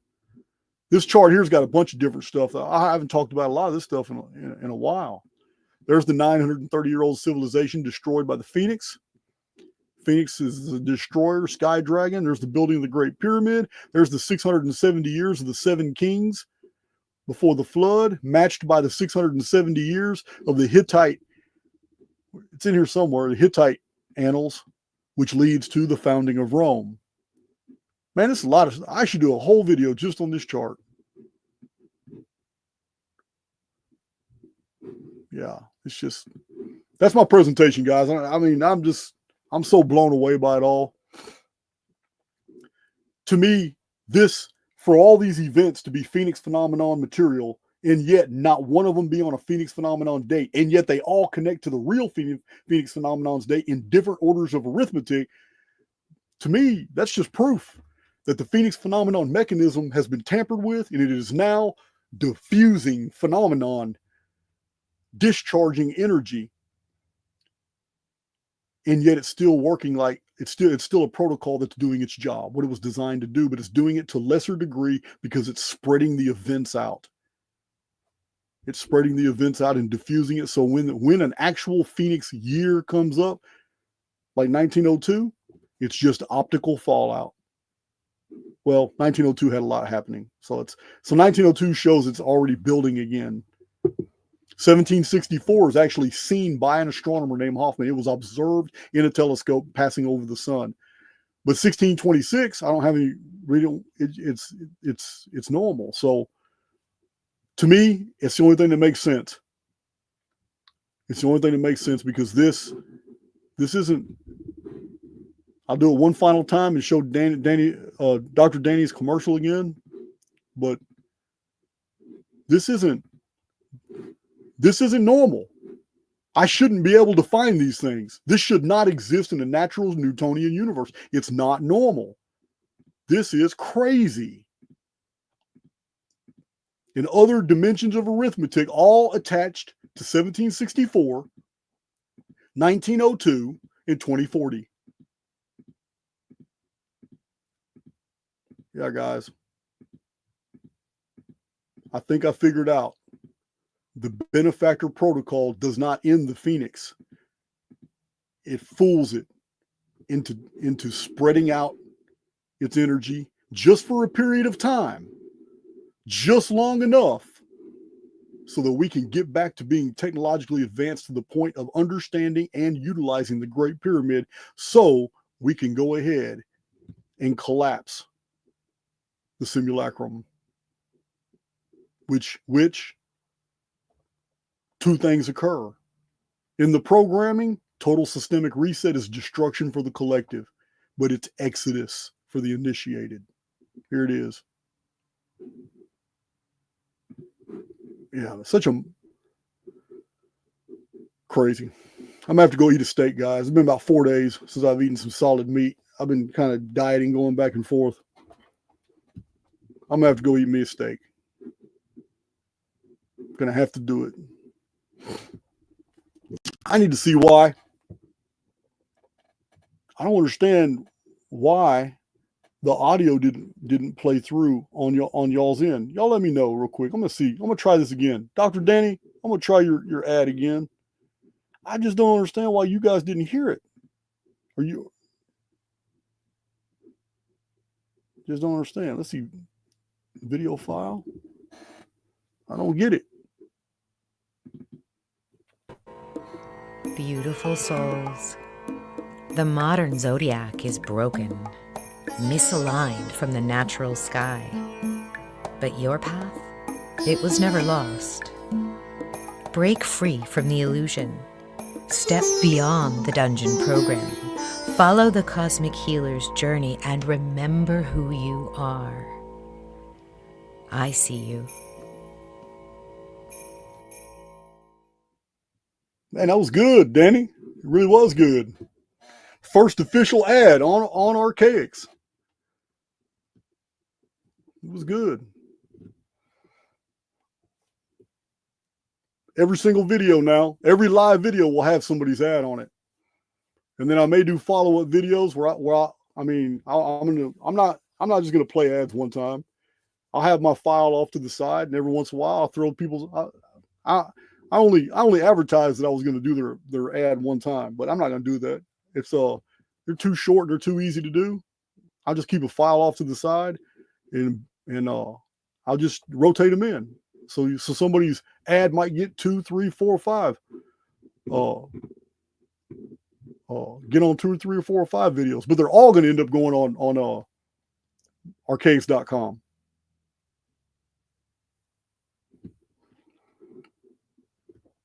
Yeah, guys, it's just Jay Hart, that's a good question. Let Jay Hart asked this. I got to do a Q&A, guys. I got to. I've been so busy. I need to stop sharing. What is this? I need to remove that. So the whole point is to be initiated into the truth and therefore exit the matrix. No. Jay Hart, it's a good question, but I'm going to disagree with the direction that question goes. I have long been a proponent. I have long taught people that the acquisition of knowledge has nothing to do with the human soul. And it has nothing to do with our experience here. The fact that I'm hungry for information, the fact that the fact that I have taken hits in my personal life because I want to put information out, the fact that I don't do all these fun things that a lot of people do because I'm always so busy studying, reading, and researching, this is a choice that I made. This is how I prefer to live my life. But that doesn't mean knowledge makes me any greater than any other soul here. The acquisition of information is infinite. The very fact that we live in a holographic medium necessarily implies that no matter what we learn, we will always not know enough, because it will take on the properties. It will take on the properties of a Mandelbrot set. And the more you try to delve into a rabbit hole, the more the hologram will build for you the rabbit hole that you're trying to engulf yourself in. There has to be a balance. I'm going to tell you no, Jay Hart. You're not here to learn so you can become initiated, so you can escape the matrix. I'm going to tell you that you're here to learn, grow, and mature. And by virtue of doing that right there, when the necessary exodus node opens up, you'll be just fine. You'll go. You don't have to know anything in order to accomplish immortality. You're already immortal. You're just having a temporary but very believable experience. The same thing goes with true spirituality. We do not do good deeds to become the elect. No, we do good deeds for other people because we are the elect. And if that is your mindset, there's nothing in this experience that you have to do, as long as you do unto others what you expect them to do unto you. The golden rule is the only rule. Everything else is obiter dictum. It's nothing. So that's what I just want to answer that, Jay Hart. There's no whole point here. If you're listening to Archaix, it's because you have a passion for information. You want to know these things. But in my other presentations, in my We Immortals presentations, I'm very specific. That's a whole different Jason in those presentations. That Jason is going to tell you that we are immortals and there's no amount of information here that makes a damn. It doesn't. We don't have to worry about what year it is. We don't have to worry about what's going to happen in the future. None of that obtains, because a true immortal inside of an artificial construct is going to be here to enjoy themselves, enjoy those around them, and just enjoy the ride, because that's what this is.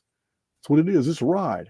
I'm going to learn everything I need to. I'm going to teach what I can. I'm going to grow, and I'm going to mature, and I'm not even going to worry about 2040. I'm not making any plans for 2040. I'm not, because that would go totally against what I fundamentally believe. And I fundamentally believe that I'm an immortal. I've got some pretty good evidence I'm immortal too. I survived 26 years and 42 days in maximum security prisons. Yeah, I should have been dead a long time ago by many, many different isolated incidents, and yet nothing ever touched me. And when it did, I was just fine. Maybe I got my feelings hurt. Maybe it took a couple of days for one of my eyes to open back up. Maybe my teeth got loose, but I still got them all. What I'm saying is when you understand who you are in relation to source, the oversoul, nothing here matters. No Nemesis X, no Vax program, no moron that lives three properties down that's got dumbass dogs, man, that bark at you every time you walk by. Nothing matters when you know who you are. And there's no amount of information in the world that you could ever learn and be satisfied in knowing. It's not going to happen. So we're here out of interest. We're here out of family, because that's what we are. We're a family of souls. That's all we are. Yeah, it's here in Archaix. That's what I've striven hard to build, that unity. Doesn't matter race, doesn't matter religion, doesn't matter your creed, none of that. It says this is a family of souls, all just trying to experience this together. But no, don't break yourself on the rack of knowledge, thinking that there's information out there that you've got to have to get to the next level, because that's dungeon programming. That's the exact type of mentality that you do not need. No. Let nerds like me, let nerds like me waste my life in doing all these things, because evidently the Spirit has given me the tenacity to do so. But life is here to be enjoyed, and we're supposed to help others enjoy it as well. That's it. That's my presentation, guys. You're gonna give me this ain't Q&A. Not doing that yet. I should do about a 3 or 4 hour Q&A one of these days.